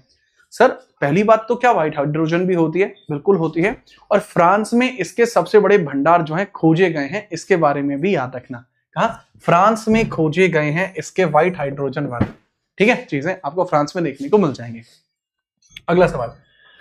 ठीक है, फ्रांस में दुनिया का सबसे बड़ा हो गया सफेद हाइड्रोजन। वर्ष 2027 में ओलंपिक ई स्पोर्ट्स के बारे में पूछा जा रहा है, इसका उद्घाटन कहां पर किया गया? ओलंपिक ई स्पोर्ट्स का उद्घाटन कहां पर किया गया है? ठीक है, इसके बारे में आपसे पूछा जा रहा है। Sir that is at Riyadh, Saudi Arabia में किया जा रहा है। कहां? रियाद, सऊदी अरेबिया में किया जा रहा है। इसके बारे में थोड़ा सा आप याद रखेंगे, रियाद, सऊदी अरेबिया। एग्जैक्टली इसके बारे में आपको पता रहना चाहिए। ठीक है, बहुत बढ़िया। आगे हम बात करते हैं। पहला ओलंपिक ई स्पोर्ट खेल 2027 में सऊदी अरेबिया में रियाद में आयोजित किया गया है। ठीक है, और ये 12 ईयर्स का आपका समझौता किया गया है ना। आगे हम बात करते हैं, अगला सवाल ये रहा। हाल ही में भारत और किस देश ने रक्षा और सुरक्षा सहयोग को सशक्त बनाने के लिए 10 वर्षीय डिफेंस डील की है? 10 साल के लिए डिफेंस की डील की गई है। ये जेडी वेंस है, अमेरिका और इंडिया के बीच में हुआ। JD Vance, this is vice president of America, इनके बीच में और हमारे मोदी जी के बीच में ये डील साइन हुई है, याद रखना। चलो ये मैंने आपको बता दिया। नेक्स्ट, अगला सवाल। किस देश के प्रधानमंत्री फ्रेस्का बायरू को संसद में कम विश्वास मत के कारण हटाया गया? अगर आपको याद हो, अटल बिहारी वाजपेयी जी का एक डायलॉग होता था कि आज मुझे दुख इस बात का नहीं है कि मैं एक वोट से हार गया, दुख मुझे इस बात का है कि हमारे विरोधी दल हमसे कहते हैं कि हम देश नहीं संभाल पाए। मैं तो वो हूं जिसको सत्ता में ना रहने के बावजूद भी विदेश में स्पीच के लिए भेजा जाता था। आप मेरे ऊपर सवाल उठाते हैं। देखिए, लोकतंत्र की हत्या नहीं होनी चाहिए। सरकारें आएंगी जाएंगी, पार्टियां बनेंगी बिगड़ेंगी, परंतु यह देश रहना चाहिए, इस देश का लोकतंत्र रहना चाहिए। याद आया? वो तब की बात थी जब वो जो आपका नो कॉन्फिडेंस मूवमेंट आया, वो उसमें एक वोट से हार गए। नो कॉन्फिडेंस मूवमेंट क्या होता है? अगर ये पारित नहीं होता तो सरकारें गिर जाती है। अब यही पूछा जा रहा है कि ये नो कॉन्फिडेंस मूवमेंट आपको रिसेंटली कहां देखने को मिला, जहां प्रधानमंत्री फ्रेस्का बायरू को संसद में कम विश्वास कर हटाया गया। So that is at France. ये फ्रांस में रिसेंटली आपने देखने को मिला है। दूसरा देखिए, जैसे क्लास के अंदर जैसे पूछ रहे होते हैं कई बार, तो भाई मैं एक बात बताऊं, क्लासी आज बोर्ड लगवाया था, ठीक है, घर पे। अब बच्चों का रहता है कि सर बोर्ड घर पे क्यों लगवाया? देख भाई मैं बताऊं आपको, मैं करंट अफेयर शुरू करने जा रहा हूं आप लोगों के लिए सुबह सुबह 8 बजे। तो मैंने सोचा अब इसके लिए भाई सुबह बेटर है कि घर पे लगा लिया जाए, बाकी ऑफिस से क्लासेस होंगी। तो इसमें एक आज मैं आपको बताऊं कि अगर मैं एक व्लॉगर होता, ठीक है, व्लॉगर्स जो होते हैं, ठीक है, तो उनका क्या कंटेंट मिल जाता है कि ले आज बोर्ड लगाया, ठीक है, उसकी 10 वीडियो बननी है, ये ले वो ले, ठीक है। बट क्या मैं यूट्यूबर नहीं हूं, ठीक है, मैं यूट्यूबर नहीं हूं, मैं एक प्रोफेशनल एकदम सोफिस्टिकेटेड टीचर हूं। लेकिन ना भाई, मैं हूं उत्तर प्रदेश से, तो उसका एक बहुत बड़ा आप देख सकते हैं कि इंपैक्ट भी है कि मेरी चीजों में हमेशा सच्चाई रहती है। और मेरी मानसिकता कभी ये नहीं रहती कि आपको ठगा जाए, नहीं। ऊपर भगवान भी मुझे देखेंगे, पता लग रही है कि कढ़ाई में उन्होंने 2 बार मुझे एक्स्ट्रा तल दिया है, गलत बात है भगवान जी, ऐसे थोड़ी है, वो 2 बार मुझे फालतू में क्यों तले हैं? तो मैं तो अपना ध्यान रखूं, आपके साथ भी कुछ गलत ना होने दूं। तो ये चीज आपको थोड़ी देखने को मिलती है। और अभी क्या कि पीछे काफी टाइम से मैं इतना ज्यादा एक्टिव नहीं था जितना ज्यादा एक्टिव होने के लिए मैं जाना जाता हूं, तो इस वजह से भी चीजें थोड़ी ऐसी आपको देखने को मिली है। ठीक है, तो निश्चिंत रहिए, चीजें होंगी, अच्छी होंगी और अच्छी होंगी, और इतनी अच्छी होंगी यकीन मानना कि अब की बार आप किसी भी एग्जाम में बैठेंगे तो सवाल आपका इस चैनल से बाहर नहीं जाएगा, ये आप याद रखना। इस चैनल से बाहर सवाल जा नहीं सकता, मतलब ये संभव नहीं है, ये मान लेना आप, है ना सर जी? ठीक है, तो ये आपको देखने को मिल रहा है। और आप लाइक नहीं कर रहे हो, कितने गलत आदमी हो तुम। मेरा जी कर रहा तुम पे हाथ छोड़ दूं, पर कोई बात नहीं, फिर भगवान कहेंगे तूने बालकों पे हाथ छोड़ा था, ठीक है। इसलिए बेटा तुम बच रहे हो।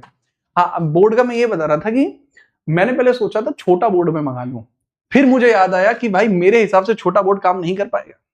जैसा मैं हूं मुझे लगता नहीं है कि छोटा बोर्ड भी मेरे सामने इतना छोटा ही लगता। स्पोर्ट्स से होने के और भी फायदे हैं, जैसा आप एक मुझे देख पा रहे हैं, ठीक है, आगे हम बात करते हैं। चलो नेक्स्ट, भारत द्वारा सिंधु जल संधि को निलंबित करने पर पाकिस्तान के द्वारा कौन सा कदम उठाया गया था? इन्होंने क्या किया था? इनके द्वारा अभी हमने क्या, सिंधु जो वाटर ट्रीटी आपको देखने को मिली थी वो यहां पर तोड़ी गई। तो अभी यहां पर किस, इसके द्वारा क्या किया गया, यहाँ पाकिस्तान ने उसके खिलाफ क्या कदम उठाए हैं वो बताना। हाँ भाई, मैंने सोचा था कि छोटा वाला बोर्ड लगवा लूं, पर छोटा वाला बोर्ड बहुत छोटा हो गया। ठीक है, अभी मुझे लगता है कि सबसे बड़ा बोर्ड होगा। ठीक है, मेजरली सबसे बड़ा बोर्ड है ये, मार्केट में इतना ही बड़ा बोर्ड आ रहा होता है, और अभी तक मैंने इस बोर्ड पे नहीं पढ़ाया था। This is biggest board. ठीक है मतलब दोनों हाथ करने, मतलब ये कट रहा है, आपको नहीं पता हो तो उधर भी ये काफी है अभी। ठीक है, आगे हम बात करते हैं। This is all of the above है, बैन ऑन ट्रेड एक्टिविटीज है, ban on use of air space है, और इन्होंने शिमला एग्रीमेंट को भी सस्पेंड कर दिया। ये शिमला एग्रीमेंट 1971 वाला है। ठीक है, जो बांग्लादेश को आजादी जब मिली थी उस दौरान आपका ये हुआ था, ये वो वाला आपको देखने को मिलता है। नेक्स्ट, पाकिस्तान 1972 के शिमला समझौते को यहाँ पे तोड़ दिया है। 1971 में जो लड़ाई हुई थी उसके बाद जो 1972 में समझौता हुआ था उसकी हम चर्चा कर रहे हैं। ठीक है, हो गया। नेक्स्ट, हाल ही में किस देश ने एआई मॉडल डीप सीक के लॉन्च होने की वजह से अमेरिका के शेयर मार्केट में $1 ट्रिलियन का नुकसान हुआ है? तो इसके बारे में पूछा जाए, डीप सीक किसका है? Deep seek is Chinese AI, China का एआई है। वाकई में बेकार है भाई, मुझे तो पसंद आया नहीं। ठीक है, मैं आपको पर्सनली बताऊं, मुझे नहीं लगा बढ़िया। चाइना का डीप सीक आपको देखने को मिलता है। हाल ही में किस देश के तटों पर सुपर टाइफून रगासा आपको देखने को मिलता है? तो रगासा के बारे में आपसे पूछा जा रहा है कि रगासा आपको कहां का देखने को मिल रहा है? फिलीपीनीज के अंदर आपको देखने को मिलता है रगासा। रगासा जो है वो फिलीपीनीज में आपको देखने को मिल जाएगा। ठीक है, कहां? फिलीपीनीज में आपको देखने को मिलेगा। आगे हम बात करते हैं।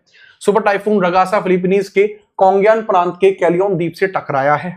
चलो, हाल ही में किस देश की सीमा पर सीमा सुरक्षा बल बीएसएफ ने ऑपरेशन अलर्ट सर्द हवा शुरू किया है? इसके बारे में पूछा जा रहा है। ऑपरेशन अलर्ट सर्द हवा स्टार्ट किया गया है, और ये कहां पर शुरू किया गया है इसके बारे में पूछा जा रहा है, वो थोड़ा सा आप बताएंगे। सर, अलर्ट सर्द हवा पाकिस्तान के साथ जो हमारी बाउंड्री साझा होती है वहां पर है। ठीक है, वहीं पर आपको ये देखने को मिलता है। अगला सवाल ये रहा, भारत पाकिस्तान सीमा पर बीएसएफ ने ऑपरेशन अलर्ट सर्द हवा शुरू किया है। इसकी अवधि 22 से लेकर 29 जनवरी 2025 के बीच में देखने को मिली थी।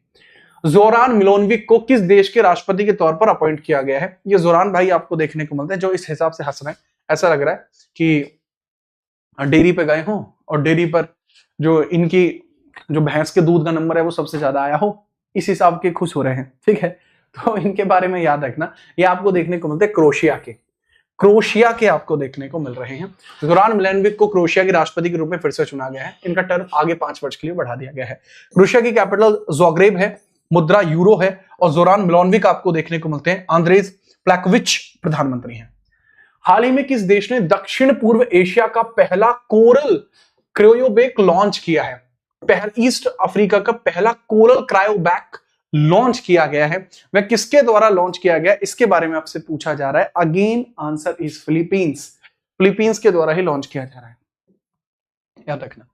फिलीपींस ने दक्षिण पूर्व एशिया का पहला कोरल लार्वा क्रायोबैक लॉन्च किया है। उद्देश्य कोरल की आनुवांशिक विविधता को संरक्षित करना है, समुद्री रिफ की परिस्थिति तंत्र को सुरक्षा प्रदान करना है। नेक्स्ट, हाल ही में किस देश को इंटरपोल गवर्नेंस कमेटी का अध्यक्ष चुना गया है? इंटरपोल गवर्नेंस अध्यक्ष कमेटी, इंटरपोल और सीबीआई ने मिलकर भारतपोल जैसे प्लेटफॉर्म को भी डेवलप किया है, और अभी यहां पर इसी प्रकार की चीजें आपको देखने को मिल रही हैं। दैट इज बेसिकली यूएई, जिसके द्वारा यह किया गया। यूएई आपको देखने को मिल जाएगा।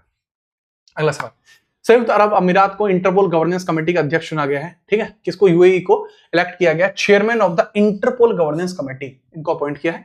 इंटरपोल की स्थापना 1923 में लियोन फ्रांस मुख्यालय, सदस्य देश 194 है, एस्टेब्लिशमेंट 1923 में होती है, मैं बता चुका हूं इंटरपोल की। हाल ही में किस देश ने दुनिया की सबसे तेज ट्रेन CR450 प्रोटोटाइप का अनावरण किया है? CR450 का जो अनावरण है वो किया गया है, उसके बारे में आप थोड़ा सा बताइए। ठीक है, बताइए जरा, CR450 का अनावरण किसके द्वारा किया गया है? सबसे तेज ट्रेन आपको देखने को मिलती है CR450, और इसके बारे में अगर आपसे पूछा जाए, करेक्ट आंसर इसका हो जाएगा चीन।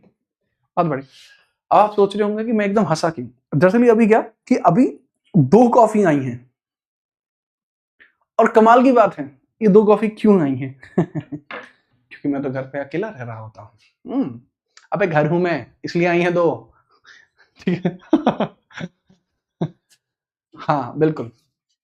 ये कॉफी कौन सी है मैं आपको बता दूं, ये बहुत ही 2 रुपए की जो कॉफी आ रही होती है, जिसको ऐसे पैकेट पे तोड़ के बहुत सारे लोग उसको क्रेटीन की तरह पेल जा रहे होते हैं, 2 रुपए वाली कॉफी है, इंस्टेंट कॉफी, पानी में घोल के कॉफी बनाए, जी हाँ ये वही वाली है।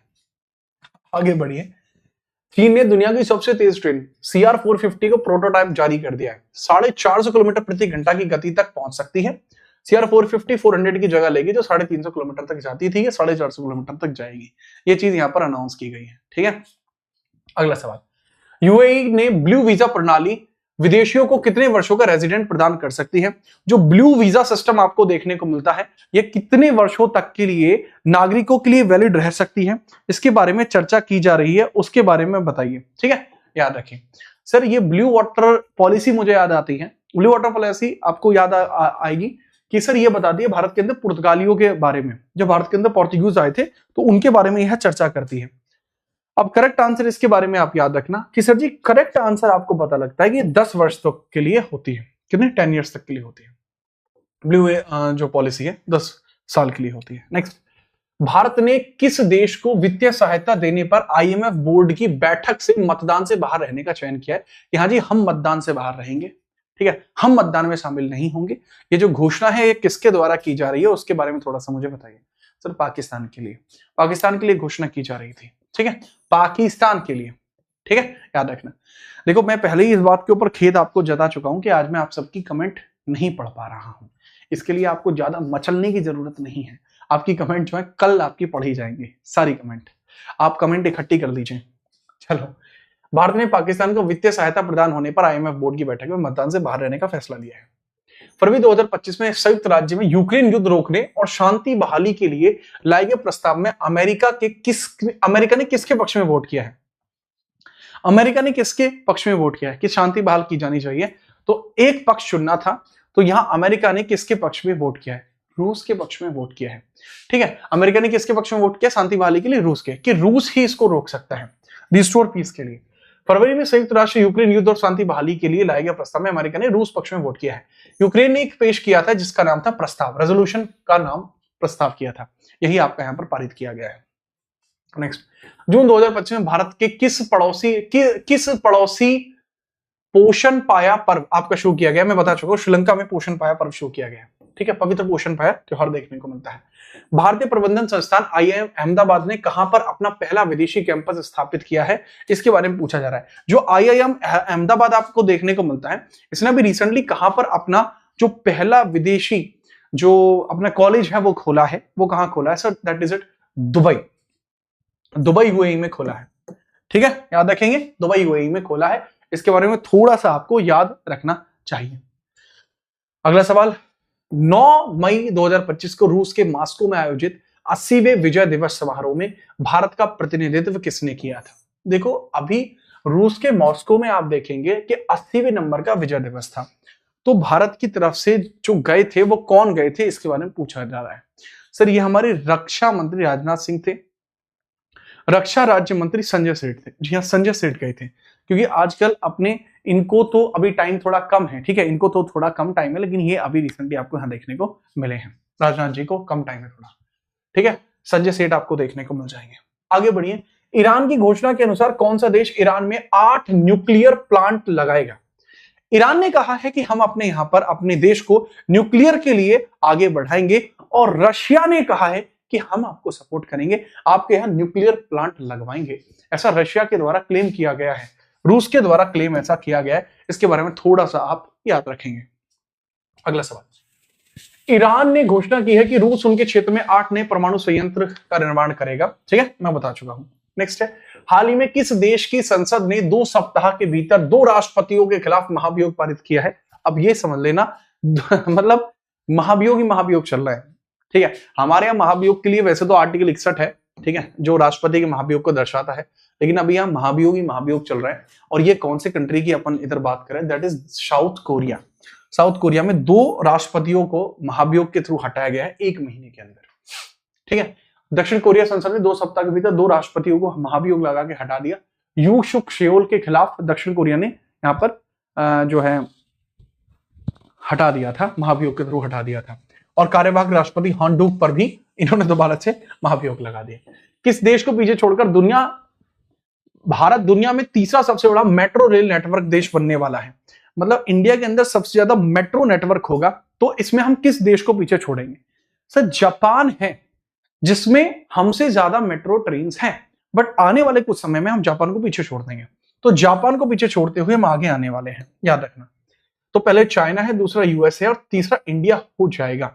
वर्तमान में 11 राज्य में 23 शहरों में 1000 किलोमीटर के मार्ग को कवर करने वाली मेट्रो सेवाएं चालू हैं, आगे चल जाएंगी। भारत में पहली मेट्रो 1984 कोलकाता में शुरू हुई थी। अगला सवाल, निम्नलिखित में से कौन सा देश क्रिप्टो परिसंपत्तियों के वित्तीय उत्पाद के रूप में कानूनी दर्जा देने की योजना बना रहा है? क्रिप्टो करेंसी को लीगलाइज करने की बात चल रही है, ये कौन करने जा रहा है? दिस इज जापान, जो क्रिप्टो करेंसियों को यहां पर लीगलाइज करने जा रहा है, ये जापान आपको देखने को मिलेगा। जापान को एफएसए क्रिप्टो संपत्तियों को वित्तीय उत्पाद के रूप में मान्यता देने की योजना बना रहा है, इसके बारे में थोड़ा सा आप याद रखना। नेक्स्ट अगला सवाल, भारत सरकार ने पाकिस्तान के साथ बढ़ते तनाव के कारण कब से कब तक के लिए राष्ट्रव्यापी नागरिक सुरक्षा अभ्यास आयोजित किया है? ठीक है सर, यहां पर क्या है सर, पाकिस्तान के साथ टेंशन बढ़ रही थी, तो यहां पर हमने एक मिलिट्री एक्सरसाइज यहां पर की। वो कब यहां पर की है? 7 से लेकर 9 मई 2025 के बीच में, ऑपरेशन सिंदूर के टाइम की ही बात चल रही है, उसी दौरान इसको किया गया था। तिथियां 7 से लेकर 9 में की गई थी। जम्मू कश्मीर और श्रीनगर के सीमावर्ती गांव में 244 डिस्ट्रिक्ट्स में इसको किया गया था। अप्रैल 2025 में किस देश ने दुनिया का पहला 3D प्रिंटेड ट्रेन स्टेशन बनाया? भाई ये 30 नहीं है, एक्चुअली 3D प्रिंटेड है। 3D प्रिंटेड स्टेशन बनाया गया है, तो इसके बारे में आपसे पूछना है किसने बनाया है? और रिकॉर्ड टाइम में बनाया है, जापान ने बनाया है। रिकॉर्ड टाइम में बनाया, जापान ने बनाया है। 3D प्रिंटेड आपका स्टेशन है, जापान ने रिकॉर्ड समय में दुनिया का पहला 3D प्रिंटेड ट्रेन स्टेशन बनाया है। इसमें याद रखना, निर्माता वेस्ट जापान रेलवे कंपनी है, जेआर वेस्ट, ठीक है। और इसको याद रखना 6 घंटे से भी कम समय में बना दिया था। जिस देश को पछाड़कर जर्मनी ने 34 वर्ष के बाद दुनिया का शीर्ष रणदाता देश बन गया है। शीर्ष रणदाता देश आपका बन गया है, इसके बारे में आपसे पूछा जा रहा है, ये कौन है? Sir that is Japan. ये आपको देखने को मिल रहा है, जापान सबसे ज्यादा रण की वजह से जापान को भी आप देख रहे हैं। जर्मनी 34 वर्ष बाद जापान को पिछड़कर दुनिया का सबसे ज्यादा रणदाता देश बन चुका है, सबसे ज्यादा रण देता है, इसके बारे में याद रखना। जर्मनी 1990 के बाद पहली बार जापान को पीछे छोड़ते हुए दुनिया का सबसे बड़ा शुद्ध रणदाता देश बन गया है। पैसे लेते नहीं देते हैं, ठीक है, याद रखना। इनके बारे में भी चीजों को थोड़ा ध्यान से समझना। मैं क्या कहता हूं कि 33 बच्चे और लाइक कर देंगे तो आराम से हम 700 के पार चले जाएंगे, क्या कहते हो? हाल ही में किस देश के रोबोट डॉग ब्लैक पैंथर 2.0 ने 10.3 मीटर पर सेकंड की गति हासिल कर उसेन बोल्ट के रिकॉर्ड की बराबरी की है? यानी उसेन बोल्ट की तरह भागता है ये रोबोट, तो इसके बारे में ही पूछा जा रहा है। उसेन बोल्ट की भांति भागने वाले इस रोबोट की चर्चा की जा रही है। आंसर होगा इसका चाइना, ठीक है। आंसर क्या होगा इसका? चाइना आंसर आपको देखने को मिल जाएगा। अगला सवाल, चीन के रोबोट डॉग है ब्लैक पैंथर 2.0, इसने 10.3 मीटर पर सेकंड की गति हासिल की है, जो बहुत तेज है भाई, सच बताऊं तो, ठीक है। कमेंट आ रही है, कुछ देखना ही पड़ेगा कमेंट। गुरुजी अदरक के बाद ये तो होना ही था क्लास में, अदरक कहां थी?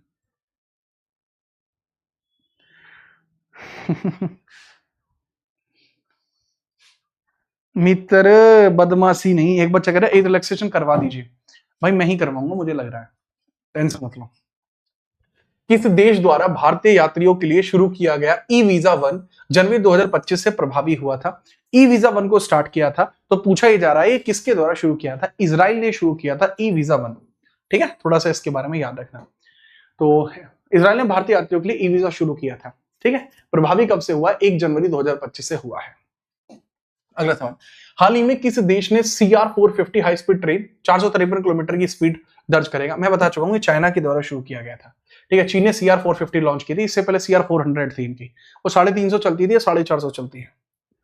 हाल ही में भारत और किस देश के बीच द्विपक्षीय कृषि सहयोग पर समझौता हुआ है? एक बायलैटरल एग्रीकल्चर कोऑपरेशन एग्रीमेंट हुआ है, जो इंडिया और किस कंट्री के बीच में साइन किया है? इंडिया तो साइन कर ही रहा है, साथ ही साथ कौन सी और कंट्री है जो यहां पर साइन करने के लिए रेडी हुई है? Again that is Israel. Israel ही यहां पर साइन करने के लिए रेडी हुआ है, ठीक है, याद रखना, परफेक्ट। इसके बाद ये इसके बारे में डिटेल्स हैं, और ये है आपका 201वें नंबर का सवाल। चलो 200 मान लेता हूं इसको। जून 2025 में ईरान के परमाणु स्थलों को और सैन्य प्रतिष्ठानों के खिलाफ इजराइल के द्वारा शुरू किया गया ऑपरेशन कौन सा था? So that was rising lion था। राइजिंग टाइगर नहीं था, राइजिंग लॉयन था ऑपरेशन, ठीक है। राइजिंग लॉयन आपको देखने को मिल जाएगा। 13 जून को शुरू किया गया था। हाल ही में किस देश ने टाइफून मितांग ने दस्तक दी है? तो मितांग रिसेंटली आपको कहां देखने को मिला है, इसके बारे में आपसे चर्चा की जाएगी कि मितांग जो आपका दस्तक दी है, ये आपके कहां पर दस्तकिया दी गई, मितांग के बारे में पूछा जा रहा है। Again answer is China. China के बारे में आप याद रखेंगे थोड़ा सा बढ़िया तरीके से। इसके बारे में डिटेल यहां पर दी गई है। 201 सवाल आपके 101 सवाल आपके पूरे होते हैं। मैंने 200 लिख दिया, क्या था क्या पीछे? 200 लिख दिया क्या? नहीं, 101 लिखा होगा, कोई नहीं। तो भाई आपके 100 सवाल पूरे होते हैं आज के, कंप्लीट जिसे कह सकते हैं हम। और यहां पर याद रखना, ये रहा आपका 102वां। ये अल्काट्रॉज जेल को फिर से खोलने के आदेश दिए हैं। तो ये आपका 102वें नंबर का सवाल है। इसका आंसर आप कमेंट बॉक्स में जरूर करेंगे। इसका जो पार्ट 2 आएगा वो बहुत जल्दी ही आपको देखने को मिल जाएगा, कल ही देखने को मिल जाएगा, सेम टाइम सेम जगह अगले दिन। कल तक ये जो आप लाइटिंग देख रहे हैं ये भी सही हो जाएगी। बैकग्राउंड में खाना बन रहा है, आपको खाने पे भी बुला लेंगे हैं। खैर, अच्छा लगा मुझे आप सब आए। और दूसरा ये ही दांत कौन दिखा रहा है? हिस्ट्री पॉलिटी पढ़ाओ, ठीक है भाई, रोहित जेटीवी, बिल्कुल। अच्छा, आप सभी याद रखना, जो टेलीग्राम की लिंक दी गई है, आपसे विशेष आग्रह है सभी जुड़ जाइए और वहां 11 बजे तक का वेट करना। क्योंकि अगर आप ये सोच रहे हो कि न्यू ईयर का प्लान है, न्यू ईयर का प्लान इतना मारूंगा ना, न्यू ईयर के प्लान, बेटा 11 बजे इंस्टाग्राम पे लाइव आऊंगा, देन यूट्यूब पे लाइव आएंगे और एक नया चैनल अनाउंस करेंगे जहां पे रोज करंट अफेयर होने वाली है। हम करंट अफेयर को बहुत लिमिटेड रखेंगे 25-25 मिनट। तो उसका इवेंट आपको साझा कर दिया जाएगा। तो आप बस 11 बजे तक का वेट कीजिए, आपको सेशन देखने को मिल जाएगा। अब रोज करंट अफेयर होगी, रोज की रोज, तो रेडी रहना उसके लिए, ठीक है। तो आज के लिए इतना ही। बहुत बढ़िया ये चीजें चल रही हैं, इस वजह से मैंने इस क्लास को बढ़िया लेवल पर आपके लिए लिया है। अब रेगुलर क्लासेस होंगी, मूल विधि हो, यूपी जीके हो, कंप्लीट यूपी की हिस्ट्री हो या आपकी पॉलिटी हो, हर एक चीज आपकी होगी। एक भी सवाल इससे बाहर नहीं जाएगा। चीजों को बेहतर करने के लिए ही आया हूं और चीजों को बेहतर करके ही रहूंगा। मिलते हैं कल, तब तक के लिए जय हिंद, वंदे मातरम। कैसी लगी क्लास जरूर बताना, स्टूडियो कैसा है ये भी बता देना, ठीक है। रंग वगैरह कल तक मैं सेट कर दूंगा, ठीक है। जय हिंद।